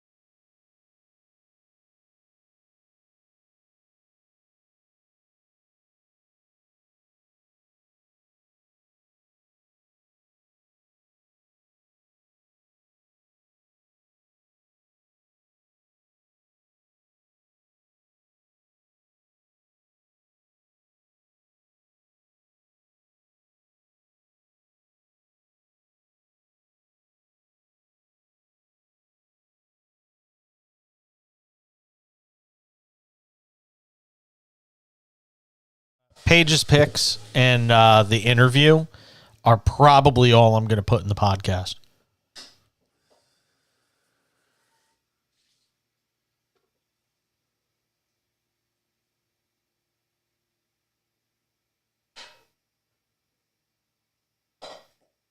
Actually, I take that back.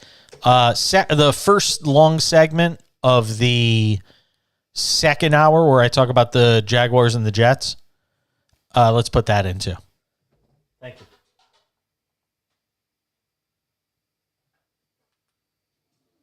Jets defense has carried them this season, but the quarterback spot has just left them sputtering. They've started 3 different quarterbacks this year. None have posted a league average QBR. Well, Zach Wilson posted the best win-loss record, but he's arguably performed the worst of this trio, including Mike White. Thursday Night Football means Damian Woody with us here on SportsCenter, and he joins us once again. Dan, let's start with the Jets quarterback situation. They bench Zach Wilson in a game where their backup isn't available. He's a number 2 overall draft pick, so they have an investment in him. But what's the future look like for Wilson in New York? It's looking dim, Stan.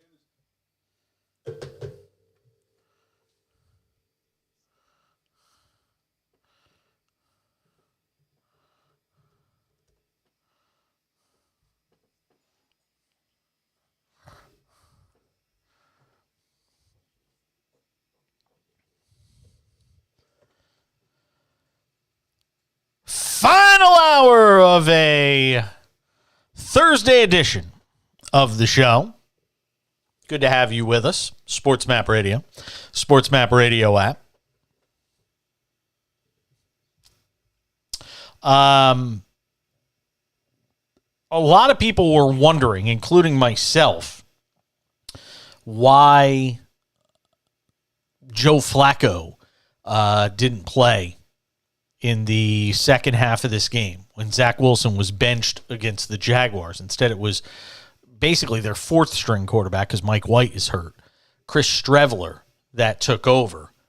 And nobody really knows of any injury to Joe Flacco and again, says anything about whether or not why Flacco didn't play in this game.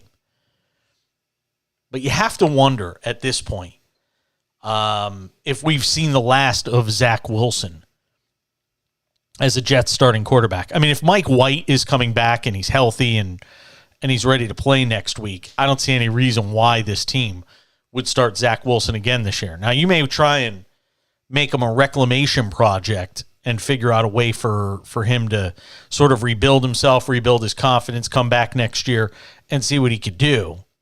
You've got him under your thumb for a few years, but I just don't know where you go at this point with Zach Wilson with what we've seen now. And I get that of the 3 quarterbacks that have started games for the Jets this year, he has the best record at 5-4. I think it's 1-2 and 1-2 for Mike White and Joe Flacco. But tonight tonight was the night you needed Zach Wilson to show up and show out as your 2nd overall pick from last year's draft, and he simply didn't do it. He couldn't. He was incapable. Not because of injury, not because of anything, just because he wasn't capable of doing it. We're going to hear from Robert Saleh coming up in just 3 minutes. The Jets head coach after a disappointing loss to the Jaguars in Thursday Night Football. It's on the Cash In on SportsMap Radio.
Onions will probably have to sit in there for a pretty long time to totally caramelize.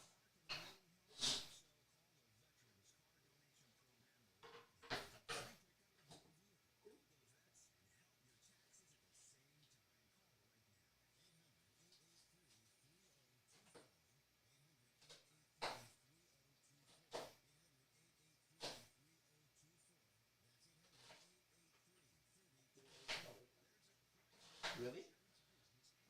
Sitting in front of a giant smelly thing of onions.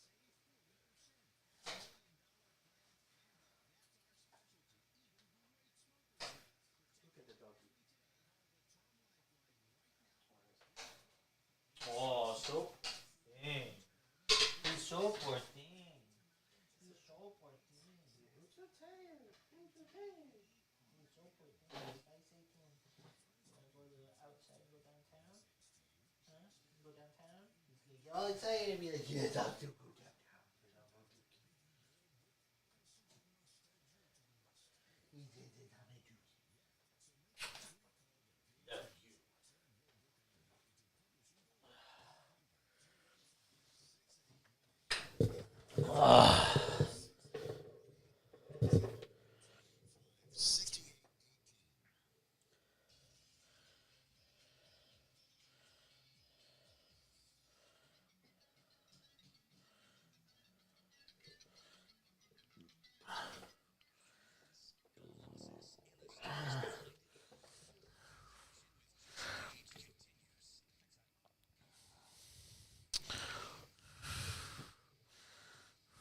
ETN, the running back.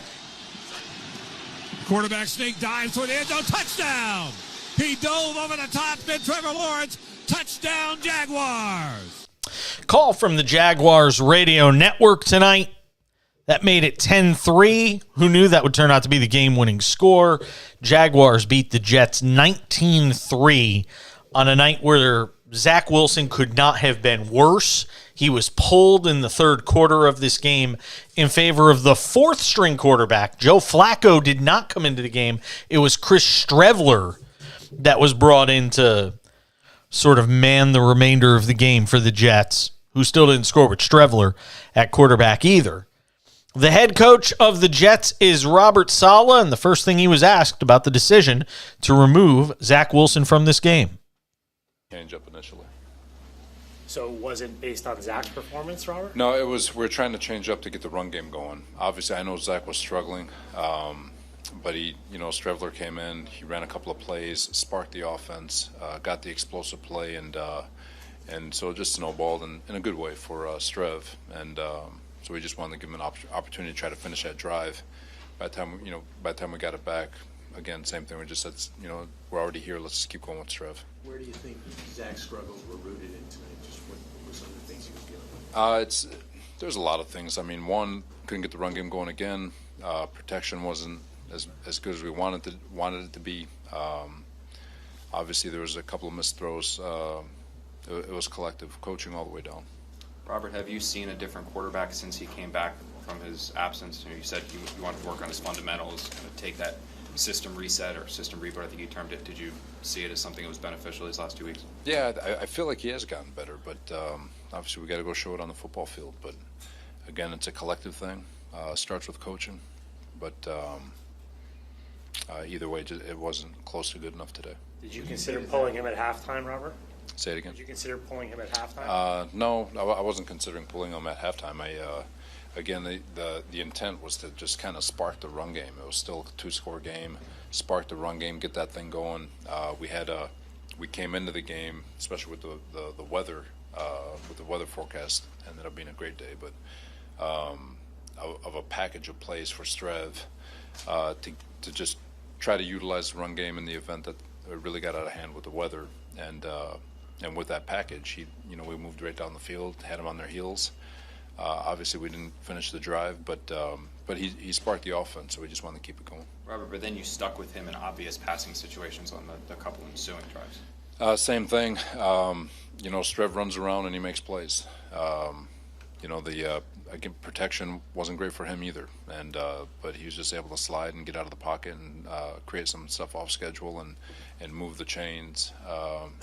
And obviously, by the time he got into those 2-minute situations, I think there was 3 minutes left. So, Robert, your defense has obviously been a strength all year. How difficult was that 96-yard drive? How debilitating was that? Yeah. That whole first half in all three phases, we just couldn't get into a rhythm. It's unlike us. That big 96, the 17-play drive, whatever it was, took up a whole lot of time. Had the offense sitting on the bench. We couldn't get first downs. We couldn't get off the field. Thought defense responded in the second half. Again, gave up one touchdown on the day, but it still wasn't nearly good enough as a whole. For what we feel like is our standard. Listening to Jets head coach Robert Saleh after a loss to the Jacksonville Jaguars 19-3 in Thursday Night Football here on the Cash In on SportsMap Radio. We haven't seen the last of them, but right now he just got to focus on finding ways to get better. We got to find ways to help him. We got to find ways to protect better. We got to find ways to run better. We've got to find better ways to call the game better. We've got to do a lot. It's not just him. It's a collective whole. We've all got to find ways to get better. Are you worried at all? Are you worried at all about what this might do for his confidence? I know your reasons for taking him out, but the optics of him getting taken out of it. No, I got you, and it's confidence is a big thing, and it's and I think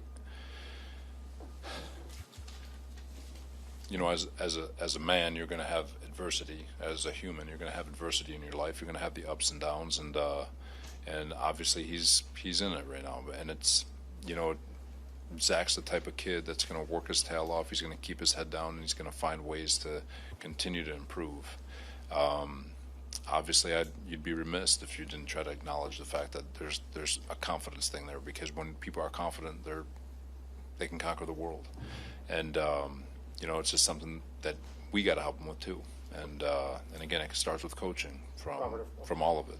So if Mike is healthy a week from Sunday, what do you do? I'm not prepared for any of that.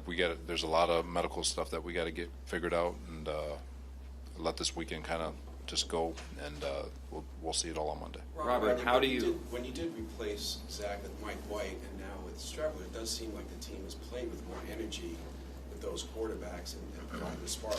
Why do you think that is? Why do you think maybe the same energy isn't there when Zach's playing? I don't know if it's the same energy. I just I don't have an answer for that one. Robert, you lost 4 in a row, 7 and 8. How do you feel right now about the big picture here and the chances of this team making the postseason? It's not about playoffs right now. It's not. Yeah, we played 4 consecutive teams that are in the hunt for the playoffs, and we battled 3 of them, and just really disappointed about this showing today. But right now, it's not about playoffs. It's getting off this mat and trying to freaking find a way to put together a football game. Robert, you said you feel like Zach is getting better, but this is a kid who was drafted 2nd overall. Your starter last year, he's now into year 2. You've had to bench him or make a change at quarterback 2 times this year. It seems like the other quarterbacks that you have thrown out there, going back to last year with Josh when he was here, and Joe, and now Mike this year, and Streveler, your offense seems to function better with other quarterbacks as opposed to Zach. Why is that? Those are things we got to look at. To stand up here and give you that answer, I don't have that answer. There's a lot of stuff that we got to talk about, and but it's just I don't know. I don't have that answer right now. Robert, I know it's early in the game there, but Quinnen seemed to give you the perfect start to the night. Can you talk about getting him back and what your thoughts are? Yeah. All right. So you're listening to Robert Saleh in his post-game press conference. It's wrapped up a short time ago. And I got to tell you something. That did not sound like a confident head coach as it relates to Zach Wilson's future with this team. Because as reporter after reporter, you could see them trying to goad him into saying something negative about Zach Wilson. And he didn't want to take the bait. But at the same time, when they pointed out, and accurately so, that Every quarterback they've put on the field that isn't named Zach Wilson is having more success than Zach Wilson, who was the second overall pick in last year's draft, and he has no answer as to why. None. No clue whatsoever. That's a huge problem, not just for Robert Saleh, but for this organization as a whole. I don't know how you fix that. And I'll give him credit. He stayed up there for a while and answered a lot of questions on a day where a lot of guys probably wouldn't be answering a lot of questions. But the one thing that's obvious here is Zach Wilson's, he's not much longer. And again, guys sometimes figure it out later than others. You know, I don't know how much of this is the fact that he's, with an organization where the expectations were so high for him because he was the second overall pick. I don't know if it's mental, if it's physical, but when the consistent theme throughout this press conference is the fact that you have a starting quarterback and it's not necessarily that the team looks better offensively, because it's not like they're leaps and bounds better, although the numbers with Mike White have definitely improved. But it's not that just that the team looks better. It's that it seems like they're playing harder for those other quarterbacks. That sounds like an issue of personality and whether or not this team is, as a group, behind the quarterback you're putting on the field as the head coach. That's a whole different ball of wax, so to speak. If you're talking about a situation where he doesn't command the respect of his teammates to a point that they just don't play as hard, give that extra, 1 or 2/10 effort that it takes to win in this league. That is a nightmarish situation for an organization because you can't get rid of the 40 guys or the 50 guys on the roster that surround this guy. I mean, it's a nightmarish situation for the Jets as it relates to trying to figure that out. So that's Robert Saleh, head coach of the Jets. They fall tonight. I didn't hear anything on why Joe Flacco didn't play. So I still don't have any explanation as to why Flacco wasn't out there instead of Chris Streveler. But it sounds like they've just made a decision that they can't win with Flacco either, which I don't understand, but okay. That's the organization's decision. We'll come back, hear from the other side, the Jaguars, their head coach Doug Peterson. As we continue, the Jaguars improve to 7-8 on the year with a win tonight in New Jersey against the Jets, 19-3. Jets dropped to 7-8. Jaguars improved to 7-8. They're a half game behind the Titans in the AFC South. And again, the way the schedule breaks down, it's all right there in front of the Jaguars. I guess you could say the same for the Titans as well, but one team is playing with Malik Willis at quarterback and the other's playing with Trevor Lawrence. You figure it out. We'll come back, hear from the Jaguars side of things. The post-game coverage of Thursday Night Football continues on the Cash In on SportsMap Radio.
right now the feeling is I just gotta, put my head down and just try and get better, for these guys. And, that was kind of my message to them out there is, I'm trying to give them everything I got. I'm trying to lay it out there for you guys, and it's not good enough, and I got to put them in a better position. Jack, can you describe the range of emotions in the third quarter? When you come out initially, it sounded like it was just going to be a temporary spark type of thing. That's what Robert said. But then he stayed with Chris the whole way. When you just take us through the range of emotions for the rest of the game. Yeah, I mean, you have to look at it from a team Type of thing. That's what and it's not, right now the feeling is I just gotta, right now the feeling is I just.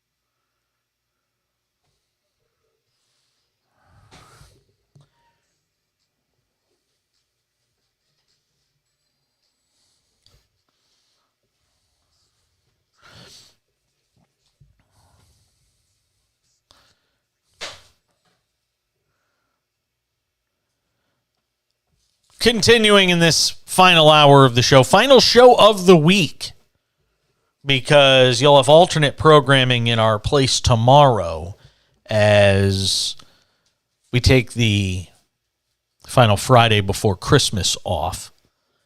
We'll do the same on the final Friday before New Year's, and that's it. It's all the time we're taking off between now and the Super Bowl. A lot of people taking a week off, 2 weeks. I'm not doing that. We're here. I make that pledge to my audience. We're going to be here.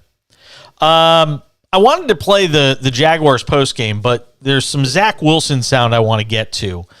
He met with the media, and look, I mean, I can't imagine what it's like to be this, 22-year-old, 23-year-old, having to come out there and answer the questions after another tough performance and a loss that essentially, is going to knock the Jets out of postseason contention. This was Zach Wilson with the media just a few minutes ago. Right now the feeling is I just got to, put my head down and just try and get better, for these guys. And, that was kind of my message to them out there is, I'm trying to give them everything I got. I'm trying to lay it out there for you guys, and it's not good enough, and I got to put them in a better position. Jack, can you describe the range of emotions in the third quarter? When you come out initially, it sounded like it was just going to be a temporary spark type of thing. That's what Robert said. But then he stayed with Chris the whole way. When you just take us through the range of emotions for the rest of the game. Yeah, I mean, you have to look at it from a team perspective, right? We're not doing anything offensively, and I'm trying to figure it out. I'm trying to help get the guys going. I'm trying to get myself in a little bit of rhythm, and we had nothing there, and so you can't blame him in that situation. You put Chris out there, and he's obviously great with his legs and his arm, and he was able to give us a little bit of a spark there, and we were able to move the ball a little bit, and he obviously is one of those guys that's going to lay it all out there for the guys, and so I'm always happy for him. He's one of my good buddies, and so.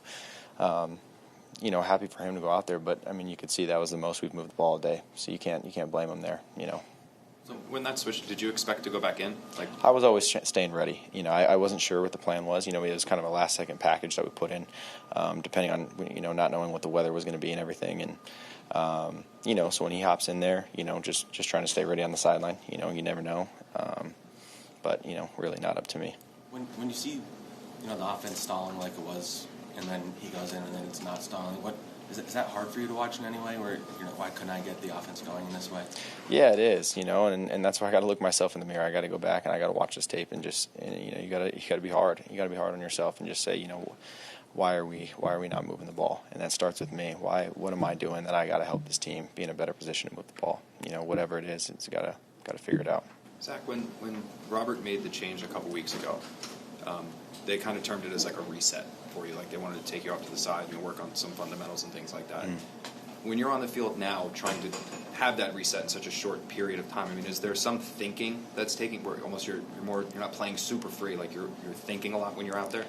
Yeah, I don't know if it's thinking. I just think I think it's anything. You're just trying to find some confidence on the field. I'm just trying to feel rhythm and flow and confidence and just the ability to just feel like things are there. And I haven't been able to find that for myself. And so that's the goal. That's the search. Is how can I approach this film with just that learning mindset, try and just get better from it.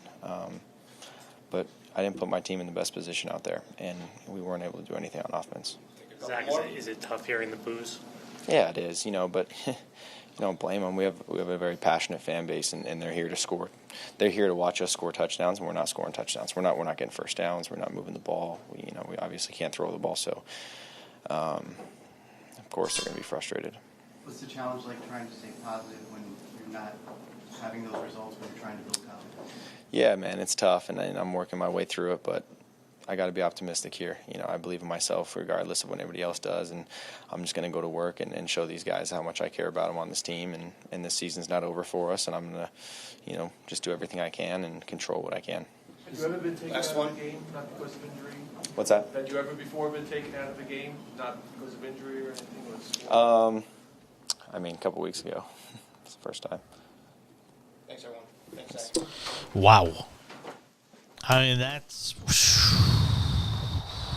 rough. You can see Zach Wilson just going through it, and honestly, in listening to him, he just sounds like a kid that's lost all his confidence. There's no getting around it. He sounds like somebody right now that's just lost all confidence. And at 7-8 now, I'll tell you who it opens up an opportunity for. And I don't know if they can walk through the door because I think they've got many of the same offensive problems that the Jets have, but for different reasons. And that's the Patriots. Miami's up against it this week. You look at what the Dolphins have remaining on their schedule. The Patriots are 7-7. You look at the AFC playoff picture right now. Bills, Chiefs, Bengals have clinched a playoff spot. You've got the Titans and the Jaguars battling for the AFC South. Ravens are in a pretty good position right now. 2 of their last 3 games, they'll certainly be favored in. And you'd like to think they can get wins. I know they're not going to have Lamar Jackson this week, but the Ravens are going to make the playoffs. The Chargers and Dolphins are both 8-6. And then you have the Patriots at 7-7 and the Jets at 7-8. It's going to take a major collapse, though, from both the Chargers and the Dolphins in order for the Jets to get back in this conversation. And quite honestly, if the Titans could figure out a way to win a couple games, they might wind up being a wild card team while losing out on the division. And wouldn't that be interesting? There's a scenario that exists where the Titans, win 9 games, lose the division in a tiebreaker to Jacksonville, but still wind up being a playoff team at 9 wins if the Chargers or the Dolphins struggle here in the final few games of the season. The Dolphins right now are 8-6. Miami finishes up with the Packers this week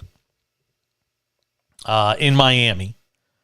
The Patriots on the road, and then the Jets at home. So, certainly, and the Jets have proven they're, defensively, they're still really good. And they'll probably have Mike White playing in that final game of the year. So, it's sitting there for the Dolphins, but by no means are they a lock to make the playoffs right now. That game against the Patriots probably be pretty darn close to a pick'em game. Might be Dolphins -2, Dolphins -3. Game against the Packers even. The Packers offense is playing a lot better. And then the Jets in the final week. It's considering all the talk around the Dolphins and what they've done offensively this year, they're not a lock to make the postseason by any stretch. Man, it's going to be a fun final few weeks of the NFL season. And that's why I'm not taking any time off, because there's just way too much to talk about and break down. It's going to be a fun final few weeks. All right, coming up in a couple of minutes, Alex Pavlovic is our 2-for-1 tonight, our interview for the show. And we got into it with him on the situation revolving around the San Francisco Giants. He covers the Giants for NBC Sports Bay Area.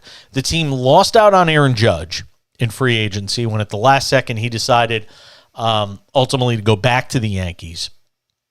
Monster contract, becomes the team's captain, the 16th in team history. But then the team looks like it has a deal done with Alex Correa until they do the physical and start going through some of the charts, and they find, an old ankle injury from when he was in the minor leagues, and that leads the organization to say, we need to rethink this. And while they're rethinking it, Correa winds up, Carlos Correa, I said Alex Correa. Carlos Correa winds up in New York and signing with the Mets for $1 zillion. What's it all mean for the Giants going forward? And a lost offseason for this organization. Alex Pavlovic joins us next to talk about it on the Cash In on SportsMap Radio.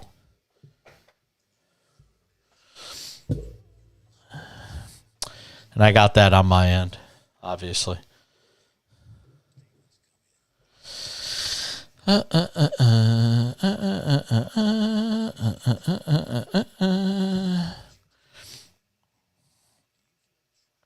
Am I talking to you? Are you talking to me or talking to you?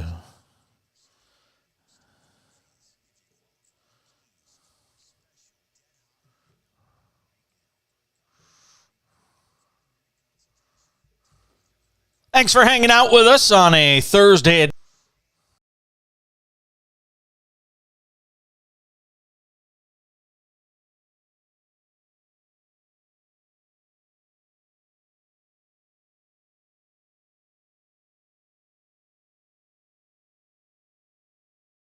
Hanging out with us on a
Thanks for hanging out with us on a Thursday edition of the show. Final show of the week, by the way. We are off on Friday.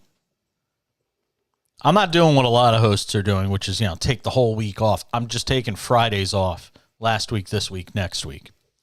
So we'll be here throughout next week, Monday through Thursday.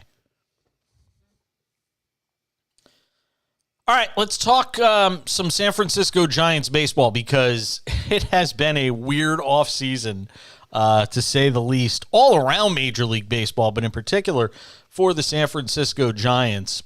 And I've been wanting to get this guy on to kind of break it down a little bit because he reports on the team for NBC Sports Bay Area. He's Alex Pavlovic, who joins us on the Cash In Tonight SportsMap Radio, the SportsMap Radio app.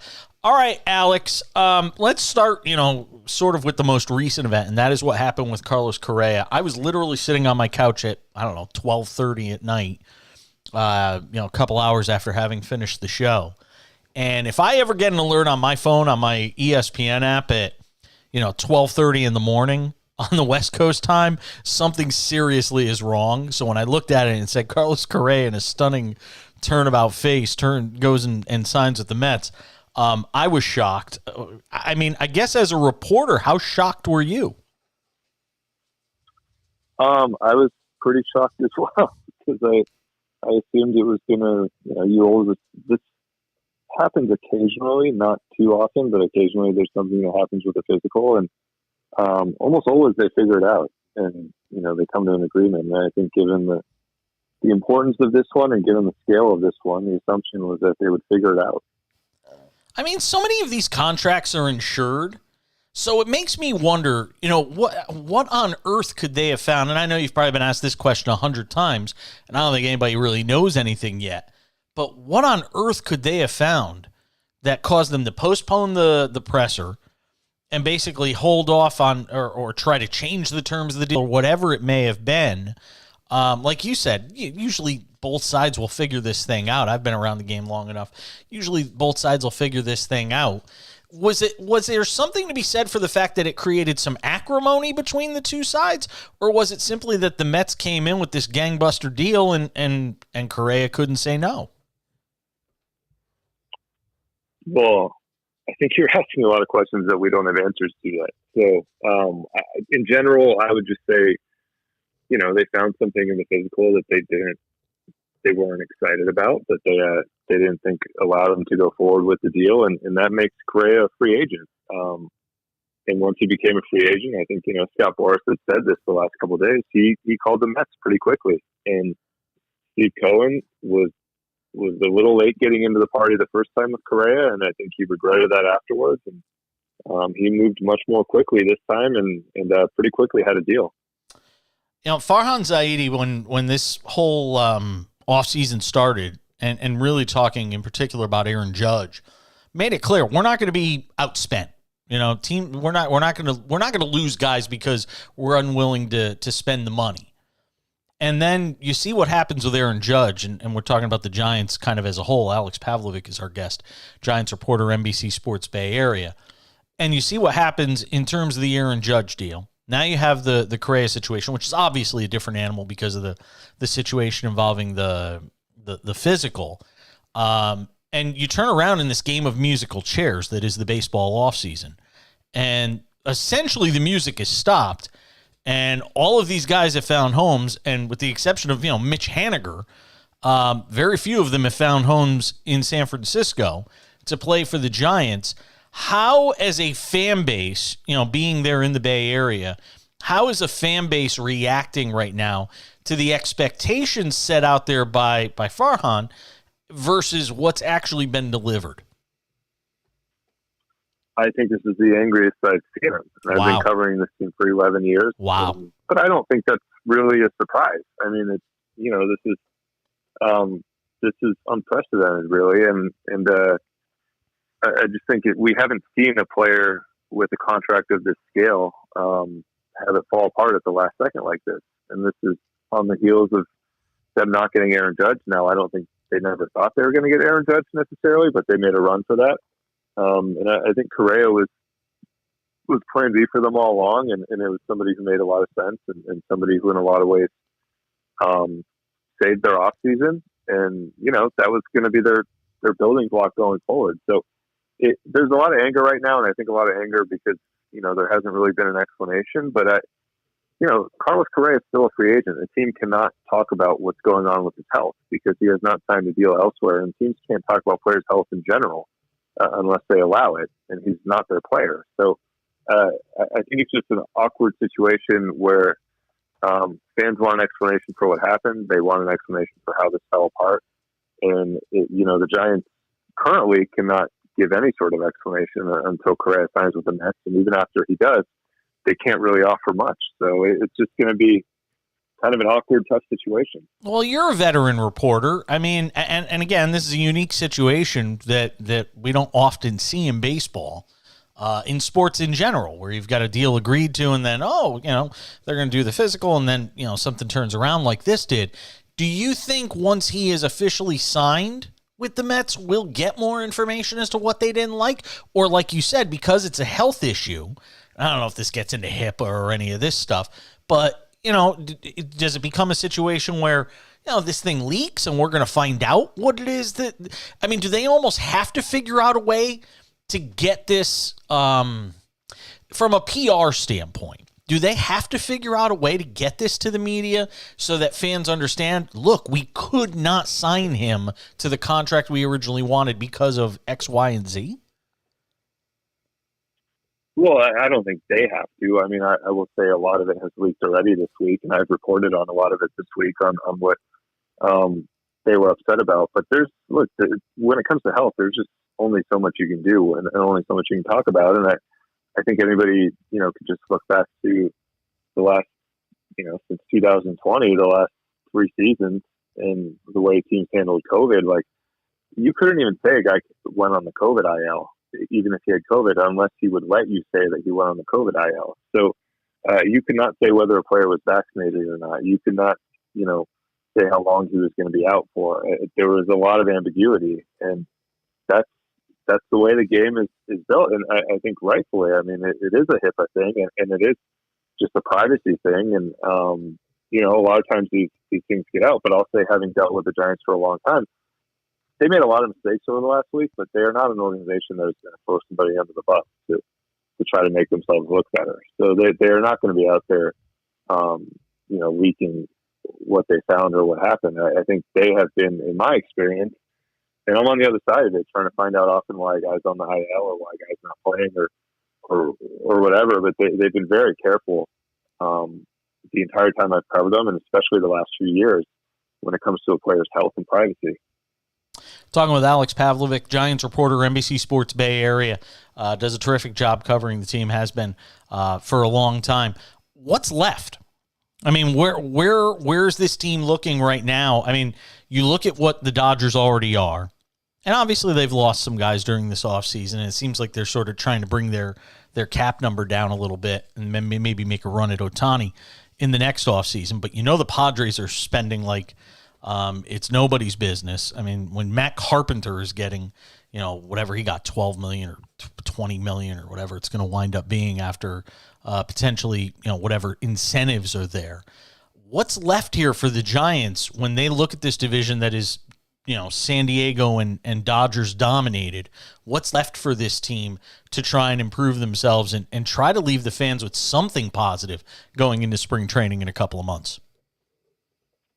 I don't know that there's a lot they can do in the next 6 weeks, just because, the top, 20, 25 free agents are off the board. Now they feel like they got some guys who can help. But I think for them, and this is, again, it goes back to, you're just going to take PR hits for a while. Like, for them, their real only move here is to go out this year and win. And not win a World Series or anything, and not win the division, but, play better than they did last year and get more from younger guys than they did. Get more, they really trust David Villar. Tyrell Estrada is a good young player.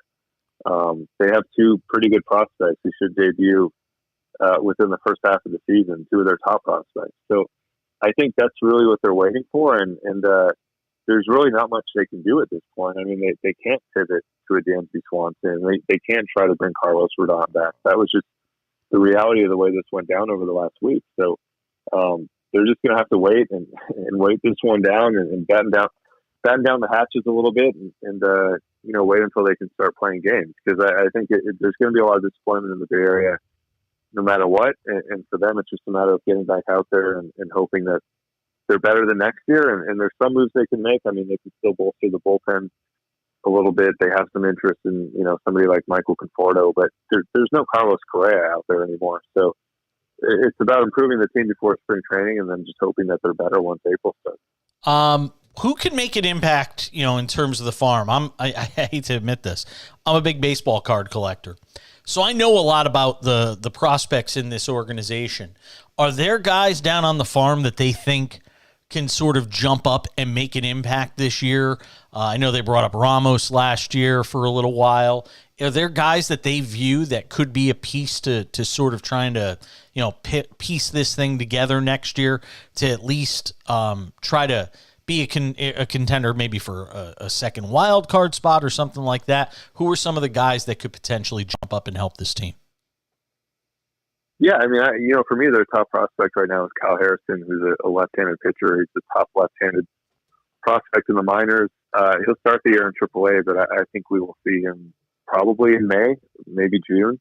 So that's a pretty big piece if he can hit the ground running. And then they have a kid, Casey Schmidt, who's a third baseman. Yep. He's really an elite third base prospect, probably the best defensive third baseman in the minors. And he has some work to do with the bat, but he had a good year in Double A. And another guy that potentially can help him out midway through the season, maybe in the second half.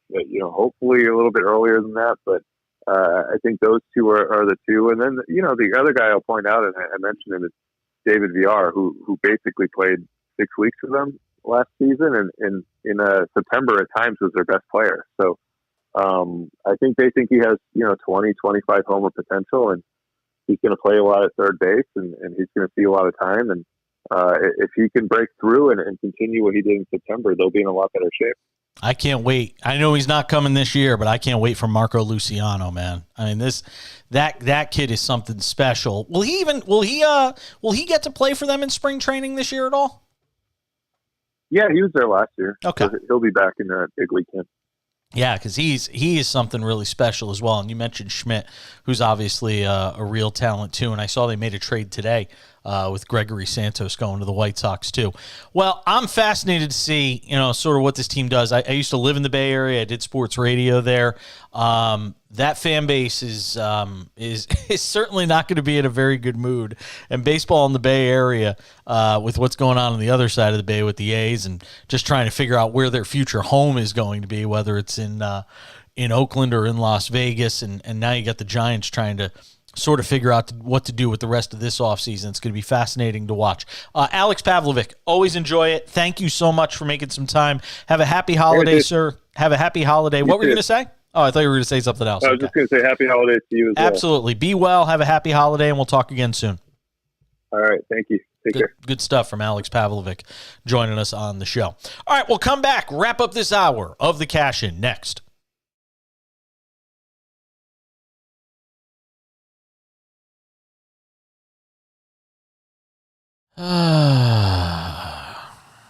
What's Santa bringing you for Christmas?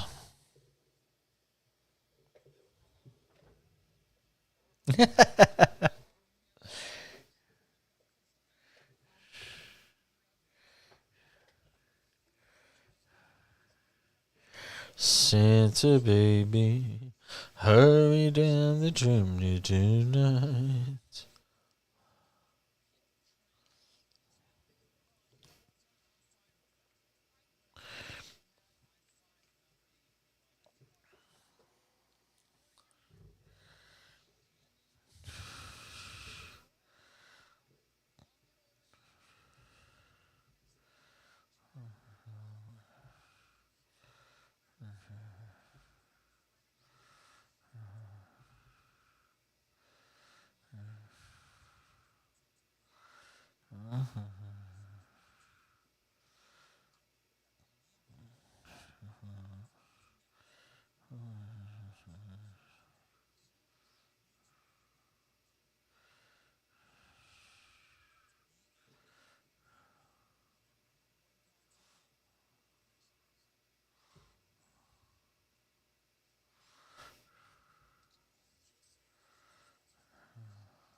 Sad news from the sports world before we leave you. Ronnie Hillman, who was a former Broncos running back, passed away at the age of 31 on Thursday.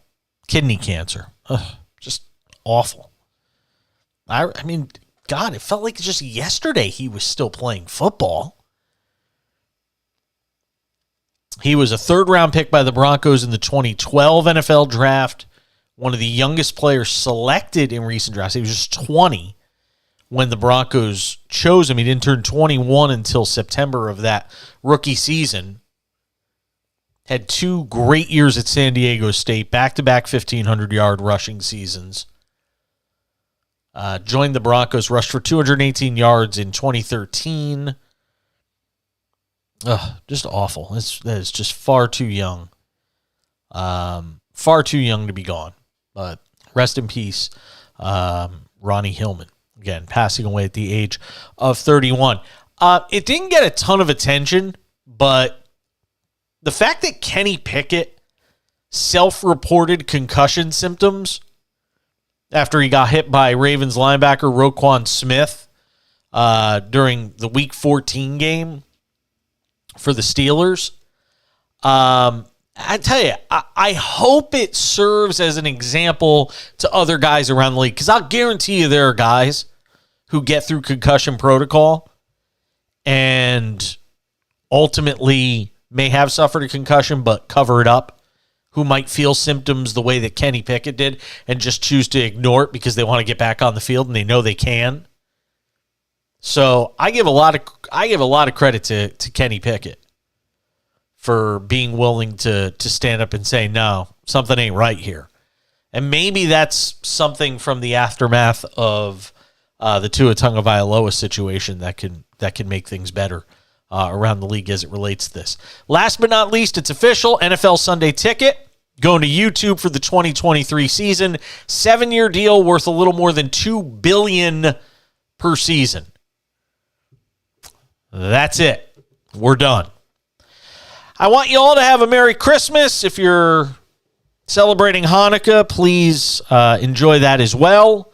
We're back with you on Monday. We're off tomorrow. Follow me on Twitter at the back page. Have a great one, everybody. Bye. Austin, you got the stuff for the podcast?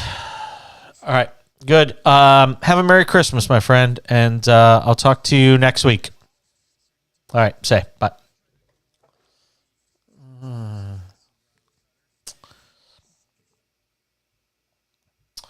Does it for us on the video side as well. Have a Merry Christmas. I'll see y'all on Monday. Follow me on Twitter at the back page. Oh, I know it must be the end of the show. The dog, he's amazing. He hears me say goodbye on the air, and then he'll actually come out here because he knows it's time to go for his nightly walk. True story. He's a smart dog. What can I say? Everybody have a great holiday, seriously. Be safe on the roads. I know there's some bad weather out there. Don't travel if you don't have to. And we'll see you back here on Monday for the Cash In on SportsMap Radio, the SportsMap Radio app, and here on Twitch. I'll see you all later. Bye.